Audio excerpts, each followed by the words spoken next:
Hello बच्चों। आज हम न्यूक्लियर फिजिक्स के जो बचे हुए एडवांस के प्रीवियस ईयर क्वेश्चंस हैं वो सॉल्व करेंगे। हाफ क्वेश्चंस मैं पहले वाले लेक्चर में सॉल्व कर चुका हूँ।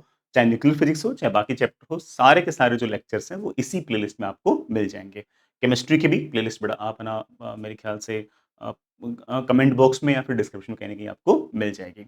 न्यूक्लियर फिजिक्स जैसे चैप्टर के एडवांस के पीवाईक्यूज बाकी चैप्टर के मुकाबले आसान होते हैं, तो सिर्फ अगर देख भी लोगे ना तब भी चलेगा। ठीक है। हालाँकि मैं हमेशा बोलता हूँ बेटा किया करो, कैलकुलेट किया करो, खास तौर से बेटा न्यूक्लियर फिजिक्स के अंदर तो ना कैलकुलेशंस भी अच्छी खासी होती है। तो वो आइडियली बेटा खुद करना चाहिए, बट फिर भी कोई बच्चे बोलते हैं सर टाइम कम है, तो ऐसे लेक्चर बेटा 1.5x पे देखने से भी काम बन सकता है। चलिए, ये सवाल बेटा 2012 का है, काफ़ी आसान सवाल है, थोड़ी कैलकुलेशन अच्छी है। अच्छी मतलब कोई ऐसे इंटीग्रेशन डिफरेंशियल इक्वेशन नहीं है, मतलब जोड़ बाय गुणा भाग की ही कैलकुलेशन है, कैलकुलेशन थोड़ी-सी अच्छी है। ठीक? एक प्रोटॉन है जिसको फायर किया from a very far toward A nucleus with a charge of 120 ई। ये न्यूक्लियस है बेटा जिसका चार्ज जो है 120 ई है। It makes a closest approach of 10 Fermi from the nucleus. इसको मैंने बहुत दूर से फेंका और ये चलते चलते चलते, ये जो आपका बड़ा प्रोटॉन है, ये चलते चलते चलते इस न्यूक्लियस से 10 फर्मी के डिस्टेंस पे जाके रुक जाता है। इसकी तरफ फेंका तो ऑफ कोर्स बड़ा ये चार्ज पॉजिटिव, ये चार्ज पॉजिटिव, ये चार्ज पॉजिटिव बड़ा इस चार्ज पर रेपेल करेगा, रेपेल करेगा, रेपेल करेगा, तो इसकी स्पीड लगातार घटेगी, घटेगी, कहीं न कहीं इसकी स्पीड 0 हो जाएगी, वहाँ से पलट कर ये वापस आ जाएगा। तो जहाँ पर बड़ा इसके पास मिनिमम सेपरेशन होगा, उस टाइम पर, उस इंस्टेंट पर इस प्रोटॉन के पास वेलोसिटी 0 होगी। तो शुरुआत में कुछ न कुछ वेलोसिटी इसके पास है, या फिर बड़ा कहें तो कुछ न कुछ मोमेंटम इसके पास है, और इस न्यूक्लियस ने जैसे इसको रेपेल किया, इसकी वेलोसिटी घटती गई, घटती गई, घटती गई, घटती गई, और यहाँ पर जाके इसकी स्पीड 0 हो गई। यहाँ पर रुकेगा नहीं, ऑफ कोर्स पलट कर वापस आएगा, लेकिन इस इंस्टेंट पर इसका सेपरेशन लीस्ट है, and this least separation is your 10 Fermi. अब पूछ के रखा है the de Broglie wavelength of the proton at the start. इस प्रोटॉन का शुरुआत में डी ब्रोगली वेवलेंथ क्या है? तो ऑफ कोर्स मल्टीपल कॉन्सेप्ट तो बड़ा लग रहे हैं। अगर मैं इसका मोमेंटम p मान लूं तो आई नो दैट कि de Broglie wavelength is of course बेटा h upon p। Sir p कैसे निकालेंगे? बेटा p निकालने के लिए यहां से लेकर यहां तक टोटल मैकेनिकल एनर्जी कंजर्व कर दो। ये तो बिल्कुल जैसे इलेक्ट्रोस्टैटिक्स का सवाल होता है, बिल्कुल वैसा सवाल है। यहां से लेकर यहां तक अगर मैं टोटल मैकेनिकल एनर्जी कंजर्व अगर करूं तो मैं कहूंगा कि इनिशियल काइनेटिक, बेटा इनिशियल काइनेटिक में जानबूझ के पी स्क्वायर अपॉन 2m लिख रहा हूँ, है ना? हालांकि बेटा मैं के भी लिख सकता हूँ, but half M V square भी लिख सकता हूँ। लेकिन बेटा पहले वी निकालो, है ना? ऐसे काम करो, इससे अच्छा बेटा ठीक है, ऐसे ही तो हम मतलब पी उठाएंगे या रख देंगे, इजी पड़ेगा ना। Initial kinetic energy P square upon 2 है। इनिशियल बेटा पोटेंशियल एनर्जी 0 है। क्यों? बेटा बहुत फार लिखा हो ना, वेरी फार, तो इस चार्ज के कारण बहुत दूर वाले पॉइंट पर पोटेंशियल बेटा आपका 0 रहेगा। Should be equal to final kinetic energy, but of course जब मिनिमम सेपरेशन हो जाएगा, इसकी स्पीड बड़ा आपके पास 0, तो फाइनल बड़ा आपके पास kinetic energy 0। Final potential energy क्या होगी? बड़ा फाइनल पोटेंशियल एनर्जी होगी ऑफ कोर्स बड़ा 1/4 पाई एप्सिलॉन नॉट, बड़ा 1/4 इलेक्ट्रोस्टैटिक पोटेंशियल एनर्जी, इसका चार्ज बड़ा 120 ई मल्टीप्लाई बड़ा इसका चार्ज ई अपॉन बड़ा यहां से तक का separation, that comes out to be R. ठीक है। सारी वैल्यूज बड़ा आपको सवाल के अंदर बड़ा आराम से अपन को दे रखी, we need not to worry that much. इस पी को बड़ा हम उठाएंगे और यहां पर अपन रखेंगे। जैसे बड़ा इसको उठाकर हम यहां पर रखेंगे, हमारे पास बड़ा वैल्यू आएगी 7 इंटू 10⁻⁻15 मीटर। ये जो 10⁻⁻15 मीटर है बेटा, इसको हम फर्मी कहते हैं, और जो आंसर है बड़ा हमसे ना वो फर्मी के अंदर ही पूछ रखा है, in the units of fermi पूछ रखा है। सो आई थिंक बड़ा lambda comes out to be 7 fermi. Calculation बेटा वैसे मैंने की नहीं है, बट कैलकुलेशन आसान ही है बेटा, वैल्यूज वगैरह इतनी बुरी नहीं है ना, वो कैंसिल वैंसिल हो जाएंगी। और कैलकुलेशन बेटा ऑफ कोर्स ना वही यूज करनी है बेटा जो अपन को ना, जैसे एच और ई की बेटा वैल्यू ना साथ साथ दे रखिए, समझ रहे हो ना? यहाँ से यहाँ पर है ना, यहाँ से पी उठाओगे ना तो बड़ा उस पी के अंदर ई की टर्म आएगी, बड़ा उस ई की टर्म को बड़ा यहाँ पर रखोगे ना तो एच अपॉन ई बन जाएगा अपने आप ही। तो कैलकुलेशन काफी ईजी सी है ना, you need not to worry that much. आगे चलते बेटा, अगला सवाल कुछ ज़्यादा ही आसान सवाल है ना? वी कांट एक्सपेक्ट कि ना हर बार बेटा इतने आसान सवाल पूछे। पैराग्राफ है बेटा, पैराग्राफ के अंदर 2 पार्ट है, 2 सवाल है। इस पेज पे बेटा ये वाला सवाल, अगले पेज पे अगला सवाल डिस्कस करूँगा। और जो हमारा बीटा माइनस डीके है, पैराग्राफ में उसी को एक्सप्लेन कर रखा है। कुछ नया नहीं बोल रखा। बीटा माइनस डीके हम जो क्लास में पढ़ते हैं, जो एनसीईआरटी में लिखा हुआ है, वही मतलब पहले लिखा हुआ था, अब तो खैर हटा दिया उसको। बट ठीक है ना? जो बीटा माइनस डीके पर मैं जो क्लास में पढ़ाता हूँ, वो जो बात बोली हुई है, वही इसने लिखी हुई है। फिर भी मैं just sake of your convenience इसको पढ़ देता हूँ। बीटा माइनस डीके प्रोसेस जो है वो 1900 में डिस्कवर होगा। Is basically DK of neutron. ठीक है। न्यूट्रॉन का जो डीके है बेटा, न्यूट्रॉन के पास चार्ज 0, मास 1, इसका जो डीके है वो बीटा माइनस डीके से हो रहा है। लेबोरेटरी के अंदर एक प्रोटॉन बनता है और एक इलेक्ट्रॉन बनता है। बड़ा प्रोटॉन को मैं एक बार के लिए 1p1 लिख दूं, और इलेक्ट्रॉन को बड़ा मैं -1e0 लिख देता हूँ। ठीक है। as the decay product of the neutron.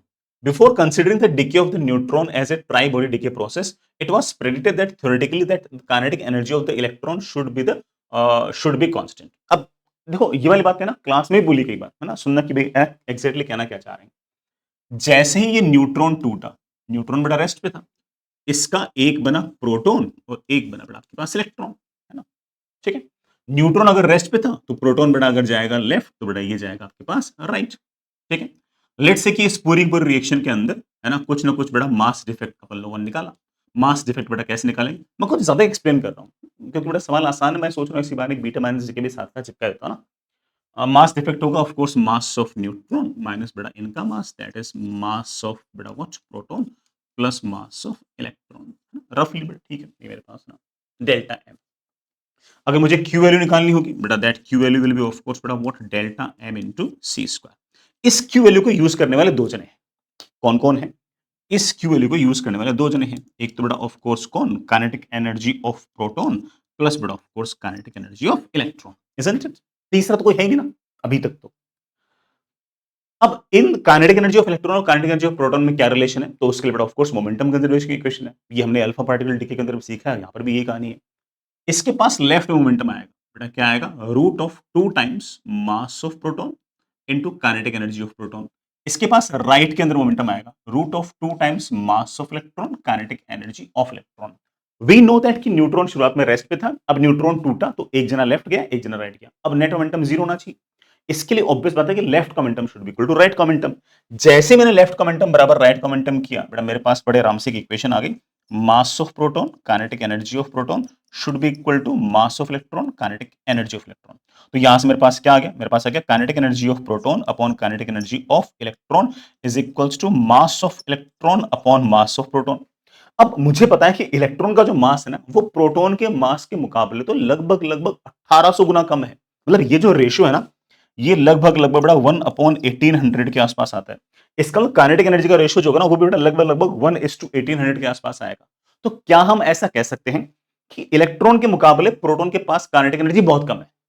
जो रिकॉइल हुआ है ना प्रोटॉन, भाई इलेक्ट्रॉन इधर भागेगा थोड़ा, ऑफ कोर्स प्रोटॉन इधर रिकॉइल होगा, तो उस रिकॉइल में प्रोटॉन बहुत कम एनर्जी लेके जाएगा। बल्कि हम ऐसा कह सकते हैं कि प्रोटॉन की जो काइनेटिक एनर्जी है ना बेटा वो बहुत बहुत कम है। तो सारे के सारे काइनेटिक एनर्जी बेटा कौन लेकर चला गया, इलेक्ट्रॉन ही लेके चला गया।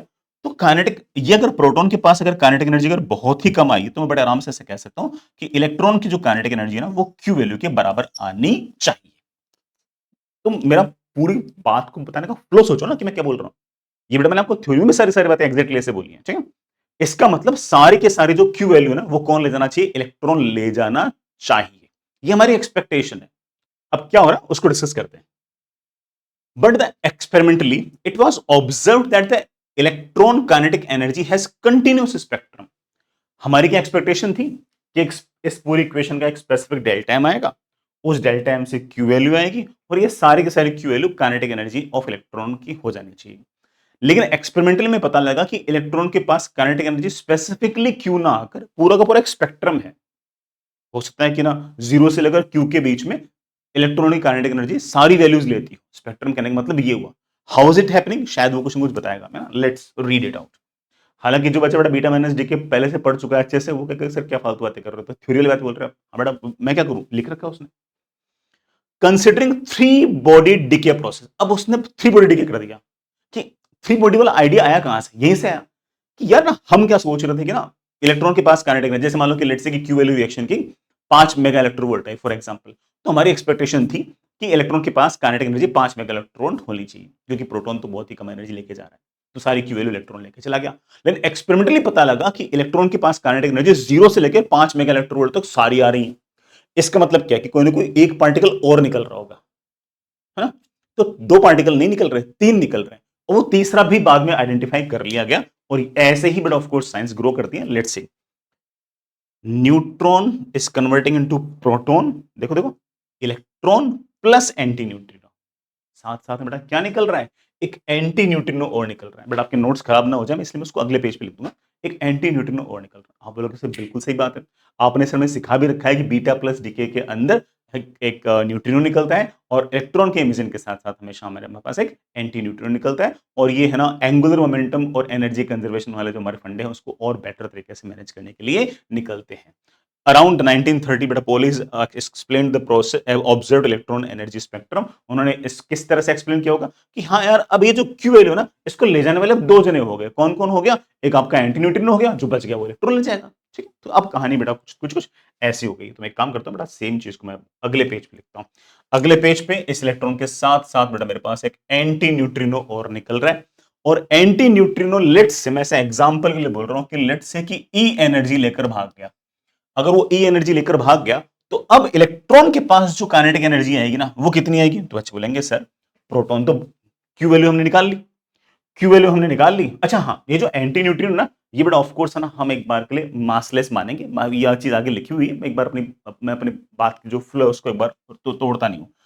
ये जो क्यू वैल्यू है ये कौन-कौन ले जा सकते हैं? ये ऑफ कोर्स बेटा कौन-कौन ले जा सकते हैं? ये बेटा मेरा प्रोटॉन ले जा सकता है, इलेक्ट्रॉन ले जा सकता है प्लस आपका एंटी न्यूट्रिनो लेके जा सकता है। प्रोटॉन तो लेकर जा नहीं रहा, तो इलेक्ट्रॉन के पास जो काइनेटिक एनर्जी आएगी वो बेटा ऑफ कोर्स क्यू माइनस ई आएगी। तो एंटी न्यूट्रिनो जितनी एनर्जी लेकर भाग जाएगा, जो बची हुई होगी वो इलेक्ट्रॉन ले जाएगा। इट मेक सेंस ना? बस अब सारी थ्योरी हो गई, अब हमारा काम बन जाएगा। हाँ, बेटा क्या लिखा है? द एंटी न्यूट्रिनो मासलेस है, बेटा बोल रखा है इसने। हालांकि बेटा एक्चुअली मासलेस नहीं होता, लेकिन उसका मास इतना कम होता है कि हम उसे लगभग मासलेस मान लेते हैं। पोजेसिंग नेग्लिजिबल एनर्जी, ठीक है, मतलब मास वाली एनर्जी नहीं है, m इंटू सी स्क्वायर वाली एनर्जी इसके पास नहीं है, कोई दिक्कत नहीं है। And neutrino to be at rest, बेटा न्यूट्रिनो जो है बेटा न्यूट्रॉन जो है शुरुआत में रेस्ट में था। Momentum and energy conservation principles are applied, बेटा मैंने लगा भी रखा है जैसे मैंने लगाते हैं। From this calculation the maximum kinetic energy of electron is 0.8 into 10⁻⁶ electronvolt. Electron जो मैक्सिमम एनर्जी ले जा सकता है बेटा वो 0.8 इंटू 10⁻⁶ इलेक्ट्रोवोल्ट है। The kinetic energy carried by the proton is only by the recoil energy. Proton जो है वो सिर्फ और सिर्फ रिकॉइल के कारण ही काइनेटिक एनर्जी ले जा सकता है, कोई एक्साइटेशन वगैरह नहीं है। और हम जानते हैं कि ये जो रिकॉइल के कारण एनर्जी लेके जा रहा है बेटा this is tending toward zero. ठीक है, इस जीरो के अलावा और कोई एनर्जी नहीं है, वो ऐसा कहना चाह रहे हैं। अब सवाल क्या है? What is the maximum energy of the anti neutrino? ये जो एंटी न्यूट्रिनो है ये कितनी एनर्जी लेके जा सकता है? समझदार बच्चों को तो खड़ाक से बोल देना चाहिए कि सर ऑब्वियसली 0.8 इंटू 10⁻⁶ इलेक्ट्रोवोल्ट। भाई हमें साफ साफ ये बोला गया है कि एनर्जी बांटने वाले सिर्फ दो ही जने हैं, इलेक्ट्रॉन की kinetic energy plus energy of anti neutrino, कुल मिलाकर क्यू वैल्यू है। अब क्यू वैल्यू बड़ा आपकी कोई ना कोई फिक्स है। ये जो आपका इलेक्ट्रॉन है ये मैक्सिमम एनर्जी 0.8 इंटू 10⁻⁶ इलेक्ट्रोवोल्ट ले जा सकता है। ये मैक्सिमम तब ले जाएगा जब एंटी न्यूट्रिनो जीरो लेके जाएगा, है कि नहीं? तो इसका मतलब क्यू वैल्यू कितना हो गया? क्यू वैल्यू हो गया 0.8 इंटू 10⁻⁶ इलेक्ट्रोवोल्ट। अब सवाल में क्या पूछा है? सवाल पूछा है कि एंटी न्यूट्रिनो मैक्सिमम कितनी एनर्जी लेके जाएगा। अब एंटी न्यूट्रिनो मैक्सिमम एनर्जी कितनी लेके जाएगा उसके लिए बड़े आराम से कह सकता हूं कि kinetic energy of electron plus anti neutrino की energy should be equal to Q value. Q value मुझे पता है कि 0.8 इंटू 10⁶ है। ये एंटी न्यूट्रिनो जब मैक्सिमम एनर्जी लेकर जाएगा तब बेटा ऑफ कोर्स हमारे इलेक्ट्रॉन के पास काइनेटिक एनर्जी जीरो आ जाएगी, क्योंकि उसको तो कंटिन्यूस स्पेक्ट्रम है ना, जीरो से लेकर 0.8 इंटू 10⁻�6 इलेक्ट्रोवोल्ट तक सब कुछ है। तो ऑफ कोर्स इसके पास जब जीरो होगी तो इसके पास मैक्सिमम हो जाएगी। तो ई की वैल्यू बेटा कितनी आ जाएगी? 0.8 इंटू 10⁻⁶। तो बेटा मैं क्या आंसर बोलूं? क्या जीरो बोलूं? Of course not, much less than 0.8 into 10⁻⁶। बेटा बिल्कुल गलत, नियरली 0.8 इंटू 10⁻⁶ सही लग रहा है। और नियरली बेटा क्यों बोला तुम समझ गए ना भाई, इलेक्ट्रॉन है ना, इलेक्ट्रॉन कुछ तो लेके जाएगा ना, मतलब टेंडिंग टुवर्ड जीरो। इलेक्ट्रॉन बड़ा कुछ लेके जाएगा तो हल्का फुल्का बड़ा प्रोटॉन लेके जाएगा, भले 18 से गुना कम लेके जाए, तो वो इसलिए नियरली शब्द यूज कर लिया होगा। Much larger than 0.8 into 10⁻⁶ electronvolt हो, थोड़ा ऑफकोर्स होना ही है, होना ही नहीं है। तो आंसर क्या आएगा? 0.8 इंटू 10⁻⁶ इलेक्ट्रोवोल्ट, क्या उसके आस पड़ोस की वैल्यू उससे थोड़ी सी कम। Perfectly fine. ऐसा ही बेटा दूसरा सवाल पूछ रखा है कॉम्प्रिहेंशन में, कुछ भी नहीं आनी है। दूसरा part, if the antineutrino has mass of 3 electronvolt upon C square, इसका मतलब क्या समझाता हूं? अब बताओ वापस बताओ। Instead of zero mass, antineutrino का मास जो है वो जीरो नहीं है बल्कि 0.3, सॉरी बेटा 3 इलेक्ट्रोवोल्ट अपॉन सी स्क्वायर है instead of zero mass. What should be the range of kinetic energy of electron? अब इलेक्ट्रॉन की काइनेटिक एनर्जी की रेंज क्या होनी चाहिए? निकाल लेंगे। मुझे पता है कि रिएक्शन क्या है, मुझे पता है कि हमारा जो न्यूट्रॉन है वो टूट रहा है किसके अंदर? प्रोटॉन के अंदर, इलेक्ट्रॉन के अंदर और बेटा ऑफ कोर्स एंटी न्यूट्रिनो के अंदर। डेल्टा एम जो है वो मेरे पास क्या आएगा बेटा, मास of neutron minus mass of proton mass of electron mass of बेटा आपका एंटी न्यूट्रिनो। क्यू वैल्यू बेटा कितनी आएगी, डेल्टा क्यू कितना आएगा, डेल्टा क्यू आएगा बेटा of course delta M into C square. मैं बहुत ही बेटा इंटेलिजेंटली छोटा सा काम कर रहा हूं, हालांकि समझदार बच्चा तो भाई इंट्यूशन ही समझ गया, बट सुनो मैं इसको बड़ा आराम से ऐसे कह सकता हूं, mass of neutron minus mass of proton plus mass of electron, this multiplied by C square minus mass of anti neutrino into C square.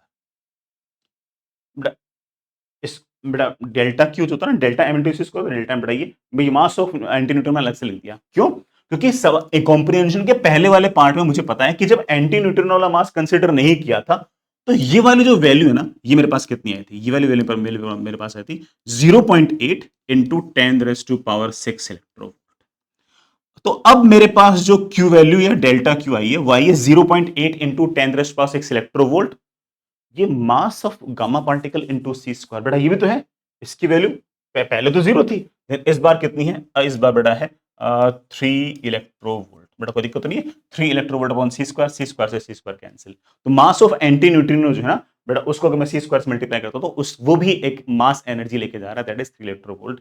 हालांकि बेटा कोई बहुत बड़ा फर्क नहीं पड़ेगा, पहले वाले रिएक्शन में जो डेल्टा क्यू था अगर वो 0.8 इंटू 10⁻⁶ इलेक्ट्रोवोल्ट था ना बेटा, कितना है ना, 80 मतलब बेटा ठीक है ना, 0.8 मिलियन है ना, 0.8 मिलियन, 8 लाख इलेक्ट्रोवोल्ट था।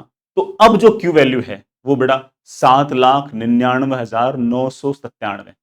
मेरी हिंदी अच्छी है ना, ठीक है, इतने क्यू वैल्यू आ गई। तो क्यू वैल्यू लगभग लगभग उतनी तो है जो क्यू वैल्यू पहले थी, लगभग लगभग उतनी है, सिर्फ 3 इलेक्ट्रोवोल्ट का फर्क पड़ा है इतनी बड़ी अमाउंट पे।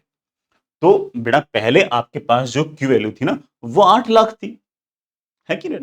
अब कितनी है, 7,99,997। ठीक है, तो क्यू वैल्यू बेटा हल्के से घट गई है। अब ये जो क्यू वैल्यू आई है, डेल्टा क्यू आई है बेटा, क्या लिखूं, 7,99,997 इलेक्ट्रो लिखा। हाँ, ऑब्वियस बात है, नियरली बेटा ये तेरा 0.8 इंटू 10⁻⁶ इलेक्ट्रोवोल्ट ही है, ठीक है, समझिए मेरी बात। ये डेल्टा क्यू कौन कौन ले जाएगा, ये डेल्टा क्यू ले जाएगा kinetic energy of proton, kinetic energy of electron plus बेटा energy of anti neutrino. Proton बेटा हम मोमेंटम कंजर्वेशन से बोल चुके हैं कि जीरो। अब इस इलेक्ट्रॉन के पास मैक्सिमम कितनी काइनेटिक एनर्जी आ सकती है पूछा है। इस इलेक्ट्रॉन के पास मैक्सिमम काइनेटिक एनर्जी तब आएगी जब एंटी न्यूट्रिनो मिनिमम लेके जाएगा, भाई दोनों मिलकर डेल्टा क्यू लेके जा रहे हैं ना, और इलेक्ट्रॉन बेटा मिनिमम कितनी लेके जा सकता है, जीरो। तो ये इलेक्ट्रॉन मैक्सिमम काइनेटिक एनर्जी कितनी लेके जा सकता है, डेल्टा क्यू। और वो डेल्टा क्यू कितनी है, डेल्टा क्यू बेटा 7,99,997 इलेक्ट्रोवोल्ट। तो बड़े आराम से ऐसा कह सकता हूं कि मैक्सिमम काइनेटिक एनर्जी इलेक्ट्रॉन जो ना वो तुम्हारे 0.8 इंटू 10⁻⁶ इलेक्ट्रोवोल्ट से तो कम ही लेके जाएगा। बाकी बेटा मिनिमम कितनी होगी उसके पास काइनेटिक एनर्जी, जीरो। भाई इस इलेक्ट्रॉन के पास मिनिमम काइनेटिक एनर्जी कब होगी, जीरो। वो कब होगी, वो तब होगी जब बेटा सारी सारी एनर्जी कौन लेके जाएगा, आपका एंटी न्यूट्रल ले जाएगा। तो पूरा पूरा स्पेक्ट्रम अब भी कवर है इलेक्ट्रॉन का, बस पहले जो स्पेक्ट्रम कवर था जीरो से लेकर 0.8 इंटू 10⁻⁶ इलेक्ट्रोवोल्ट तक। अब बेटा ऑफकोर्स जीरो काइनेटिक एनर्जी से लेकर बेटा उस इलेक्ट्रॉन के पास काइनेटिक एनर्जी मैक्सिमम कहां तक आ सकती है, 0.8 इंटू 10⁻⁶ इलेक्ट्रोवोल्ट से थोड़ा सा। ऑप्शंस पढ़ लेते हैं, जीरो से लेकर 0.8 इंटू 10⁻⁶। सही लग रहा है? बच्चा बोलेगा नहीं सर यहाँ पर इक्वलिटी है, शायद हमें इक्वलिटी में फंसा रहे हो। बड़ा हो सकता है, चेक करते हैं। 3 इलेक्ट्रोवोल्ट झूठ, भाई मिनिमम जीरो हो सकती है ना, मिनिमम के लिए थ्री वाला कोई केस थोड़ी है। मिनिमम कह रहा है थ्री, गलत। लास्ट वाला ऑप्शन देखो, इसमें इक्वलिटी नहीं है, तो ए और डी में बेटर ऑप्शन कौन सा हो गया, डी हो गया। मुझे पता है कि अब इलेक्ट्रॉन के पास kinetic energy exactly 8 lakh electrovolt नहीं हो सकता, 8 लाख इलेक्ट्रोवोल्ट से तो छोटा ही होगा। हमें पता है वैसे कितना होगा, 7,99,997। तो ऑफकोर्स ए और डी में बेटर ऑप्शन कौन सा है, ठीक, समझ में आ गया। अगला सवाल करते हैं बच्चों, कुछ ज्यादा आसान सवाल है बेटा, ठीक है, मेन लेवल का सवाल है। एक फ्रेशली प्रिपेयर्ड रेडियोएक्टिव सैंपल है जिसकी एक्टिविटी 10⁻10 डिसइंटीग्रेशन पर सेकंड है। बड़ा डिसइंटीग्रेशन पर सेकंड हमारा एक एसआई यूनिट है, ऑल द बेटा आप कभी ऐसा मान के चल सकते हो कि कभी ना कभी क्यूरी वगैरह में भी है ना आपको है ना एक्टिविटी दी हुई हो सकती है, तो वो आपको कन्वर्जन्स आने चाहिए। मीन लाइफ जो है बेटा वो आपके 10⁻⁹ सेकंड्स है।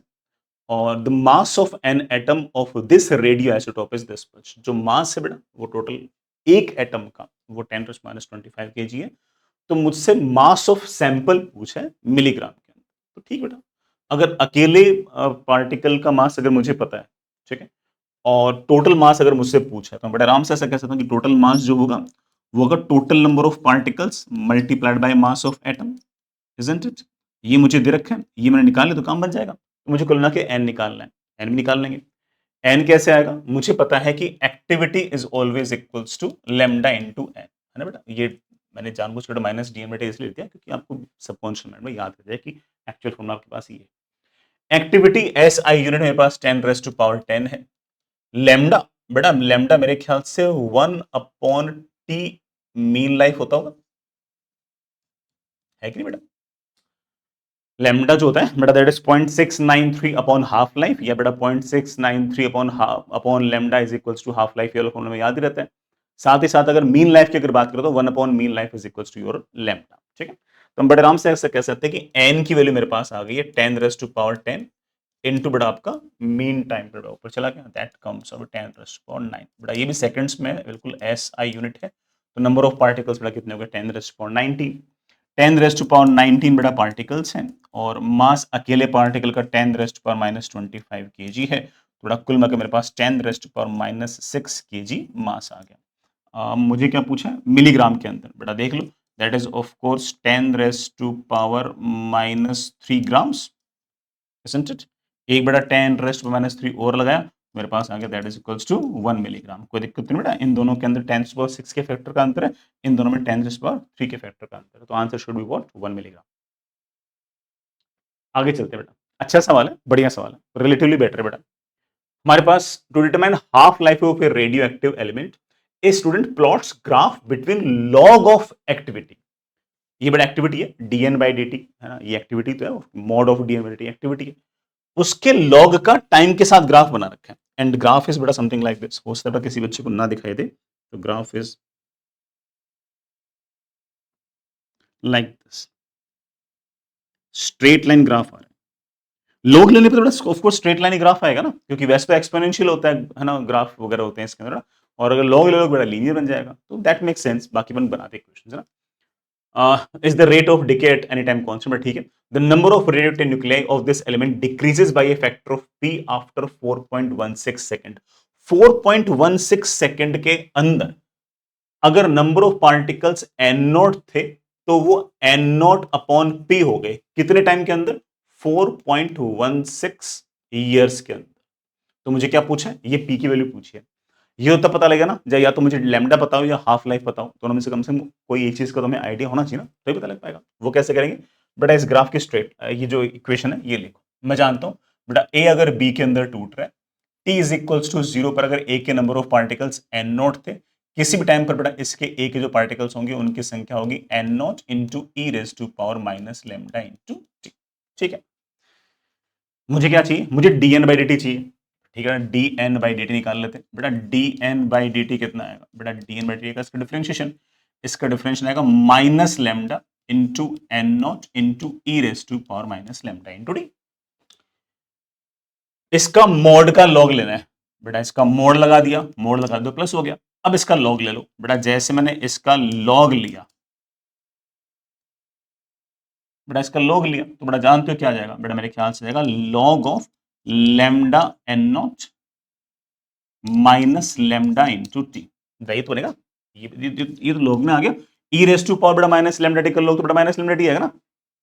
तो जैसे बेटा हम एक्सपेक्ट कर रहे थे बेटा वही वाली बात हो गई। हम जैसा एक्सपेक्ट कर बिल्कुल वैसा का वैसा हुआ। ये मेरे पास वाई एक्सिस में है, टाइम बेटा मेरे पास एक्स एक्सिस में है। तो y इज इक्वल्स टू, ये तो बेटा कोई कांस्टेंट है, constant minus m into x. It's an equation of straight line. और ऐसी स्ट्रेट लाइन जिसका स्लोप जो है बेटा वो लैम्डा में है, नेगेटिव में है, बट है ना, स्लोप जो है वो आपका लैम्डा है। तो इसका स्लोप निकाल लो बेटा। इसका स्लोप देखना कितना आएगा। अगर मुझे इसका स्लोप निकालना है, आई थिंक बेटा दिस इज 1, है ना बेटा? दिस कम्स आउट टू बेटा कितना? 2 ईयर से बेटा ये, ठीक है। तो मेरे पास बड़े आराम से आ गया। अगर ये मेरे पास ये वाला एंगल थीटा है, मैं बड़े आराम से सकता हूँ कि लैम्डा जो है ये आपका स्लोप tan थीटा के बराबर है। हालांकि बड़ा स्लोप जो होता है ना वो ये वाला एंगल होता है, tan ऑफ ये वाला एंगल होता है, लेकिन वो माइनस भी तो मैनेज हो गया ना, इसलिए ऐसे लिख सकते हैं। And this tan theta equals two of course 0.5, बड़ा ऑफ कोर्स यूनिट जो होगी बड़ा वो ईयर इनवर्स होगी। ठीक है, ये तो बड़ा यूनिट लेस है, ये बड़ा ऑफ कोर्स ईयर्स में, तो ईयर इनवर्स मेरे पास लैम्डा की वैल्यू आ गई। अब मुझे क्या चाहिए? मुझे चाहिए हाफ लाइफ। अगर हाफ लाइफ चाहिए तो मैं बड़े आराम से कह सकता हूं दैट इज ऑफ कोर्स बड़ा 0.693 upon lambda, that is 0.693 upon बड़ा 0.5। बड़ा कितना आ जाएगा? आई थिंक 6 9 दूनी 18 13.86, सॉरी बेटा 1.386। ये बड़ा मेरे पास ये हाफ लाइफ आ गई।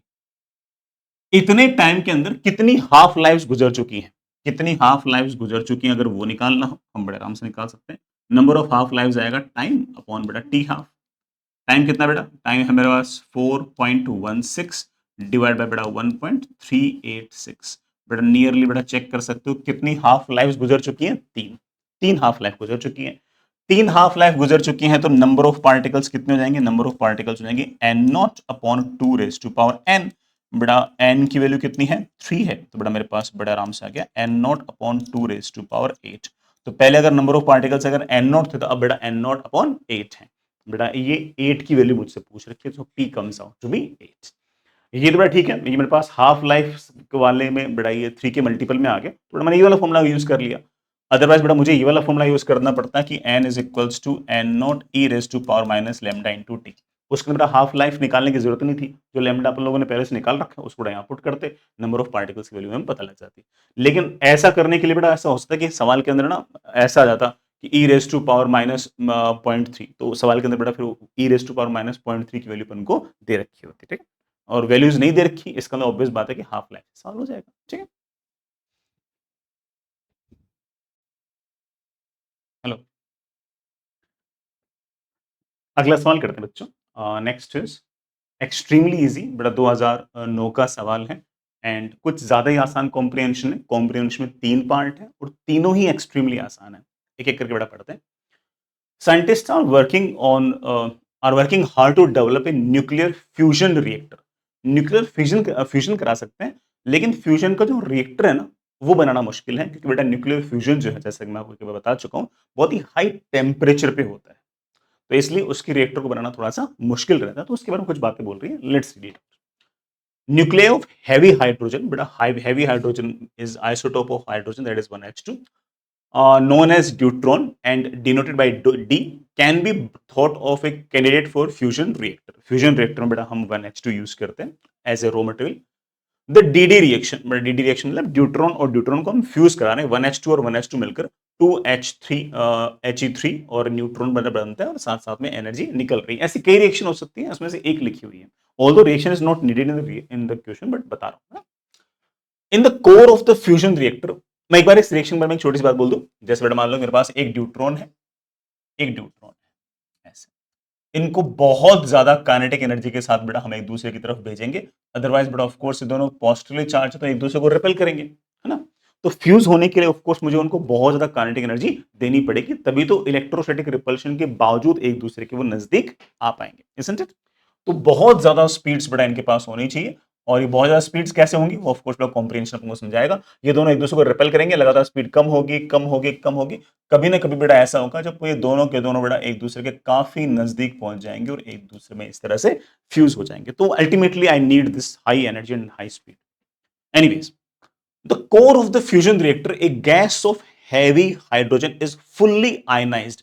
आयनाइज्ड मतलब क्या है? इलेक्ट्रॉन को बाहर निकालना इनटू द ड्यूट्रॉन न्यूक्लियस। और ऑफ कोर्स बेटा अगर इलेक्ट्रॉन को बाहर निकाल दोगे तो उस ड्यूट्रॉन में क्या बचेगा? सिर्फ ड्यूट्रॉन का न्यूक्लियस बचेगा और इलेक्ट्रॉन अलग निकल जाएगा। मतलब जो आपके पास ड्यूट्रॉन का जो मेरे पास एटम था, उस एटम में से इलेक्ट्रॉन अलग निकाल दिया तो ड्यूट्रॉन का न्यूक्लियस बच गया और आपका इलेक्ट्रॉन अलग निकल गया। ठीक है, this collection of 1h2 nuclei and electrons is known as plasma. ये जो ड्यूट्रॉन का एटम था उसमें से इलेक्ट्रॉन अलग निकाल दिए।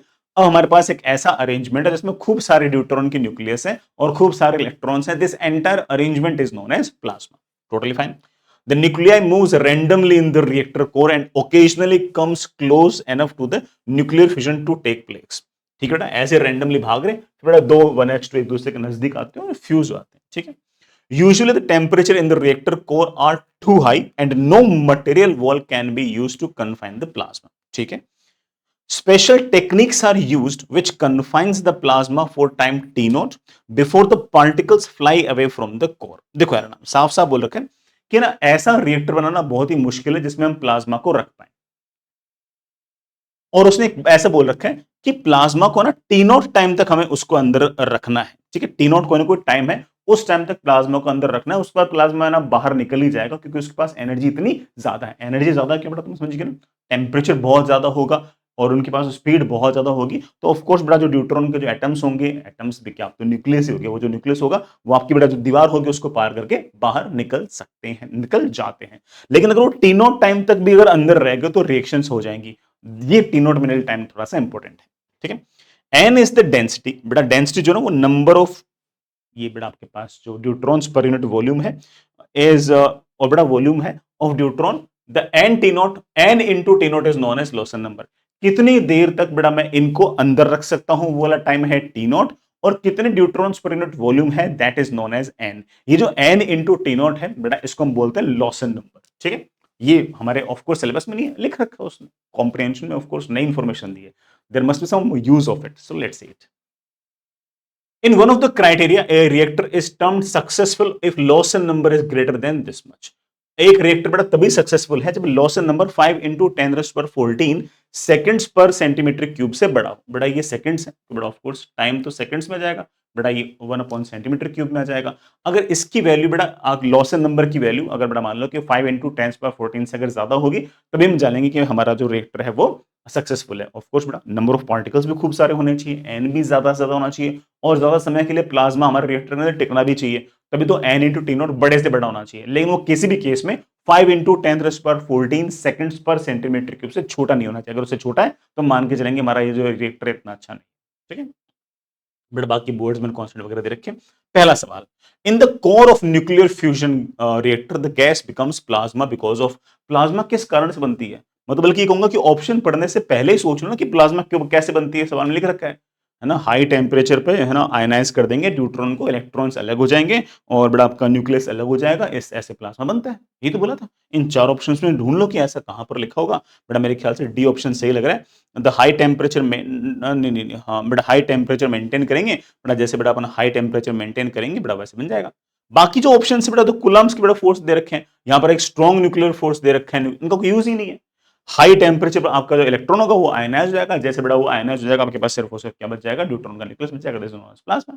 ठीक है. तो मेरे ख्याल से बेटा D option seems to the best among these. ये अगला सवाल बेटा अच्छा है. क्या बोल रखे बेटा, assume that two neutron nuclei in the core of the fusion reactor at temperature T are moving toward each other with kinetic energy 3/2 kT.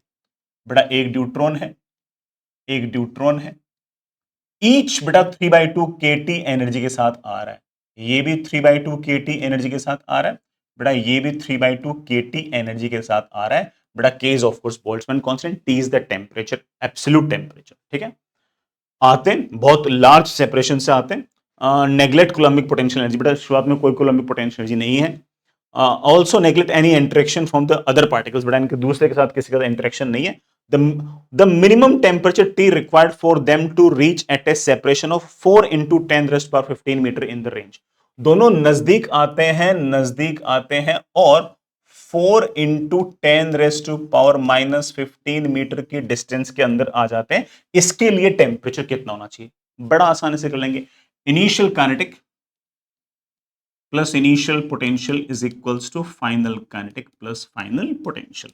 But of course coulombic repulsion होंगे होंगे होंगे होंगे होंगे होंगे. मिनिमम सेपरेशन तो of course उनकी speed दोनों की ही जीरो हो जाएगी. इसकी स्पीड भी जीरो बेटा, इसकी स्पीड भी जीरो बेटा. ओ ड्यूट्रॉन बेटा 1H2 है, इसके पास एक ही प्रोटॉन है बेटा. चार्ज बेटा अभी भी प्लस ई ही है. ठीक है. बस एक न्यूट्रॉन है, न्यूट्रॉन बेटा ऑफ कोर्स आपका अनचार्ज है, चार्ज बेटा प्लस ई. इनिशियल काइनेटिक 3/2 kT इसके पास, 3/2 kT इसके पास. ऑफ कोर्स बेटा काइनेटिक एनर्जी आ गई 3 टाइम्स kT. इनिशियल बेटा दोनों दूर हैं तो कोई इलेक्ट्रोस्टैटिक पोटेंशियल कंसीडर नहीं करनी है. सवाल बोल रखे हैं. Should be equal to final kinetic energy बेटा, जब मिनिमम सेपरेशन पे आएंगे तो काइनेटिक एनर्जी बेटा जीरो जाएंगी। पोटेंशियल एनर्जी बेटा, पोटेंशियल एनर्जी बेटा मेरे पास 1/4 pi epsilon naught into Q1 Q2 बेटा, चार्ज इसका भी ई इसका भी ई अपॉन बेटा आपका सेपरेशन, बेटा सेपरेशन आएगा मेरे पास 4 इंटू 10⁻⁻50। ये बड़ा हमारे पास इतना सा काम करना है बेटा। बोल्ट्जमैन कांस्टेंट की वैल्यू सवाल के अंदर जो दे रखी है बेटा, वही अपन को यूज करनी है, कोई खास ऐसे चिंता वाली बात नहीं है बेटा। मैं एक बात बोल दूं, के की जो वैल्यू है 8.6 इंटू 10⁻⁴ इलेक्ट्रोवोल्ट केल्विन दे रखी है। अच्छी बात है बेटा, देखो कैसे 3 इंटू, मैं तो बेटा थोड़ी वैल्यूज के साथ भी खेलना सिखा देता हूँ। 8.6 इंटू 10⁻⁵ इलेक्ट्रोवोल्ट पर केल्विन, कोई दिक्कत नहीं, कोई इशू नहीं है ना, is equals to E into E बेटा, देखना 1 अपॉन बेटा E square upon 4 epsilon naught बेटा, E square upon 4 epsilon naught को बेटा क्या बोल रहा है वो बोल रहा है कि 1.44 इंटू 10⁻⁹ इलेक्ट्रोवोल्ट मीटर लिख दो। मैं नहीं बोल रहा हूं, वही बोल रहा है कि ये जो ई स्क्वायर अपॉन 4 एप्सिलॉन, तो अच्छी बात है ना, वो खुद वैल्यूज दे रहा है, बी हैप्पी ना बेटा। सॉरी है ना बेटा, 3 के टीवी था अपॉन बेटा 4 इंटू 10⁻⁻⁵ बेटा, देखना क्या कैंसिल हुआ आपका, इलेक्ट्रोवोल्ट से बेटा इलेक्ट्रोवोल्ट कैंसिल हो जाएगा, ठीक है बेटा। और अरे बेटा ये मीटर में था, तो मीटर से बेटा आपका मीटर कैंसिल हो जाएगा। और बेटा 10⁻⁻⁵ बेटा, ये 10⁻⁻⁵, 10⁻⁵ बेटा ऊपर आएंगे तो 10⁻⁻10 हो जाएगा। 10⁻⁻ बेटा -9 बेटा 10⁻⁻9 से कैंसिल हो जाएगा बेटा, यहाँ पर एक एक्स्ट्रा 10 बच जाएगा। मैंने सही तो किया ना बेटा। टेम्परेचर की वैल्यू आ गई बेटा कितनी, 14.4।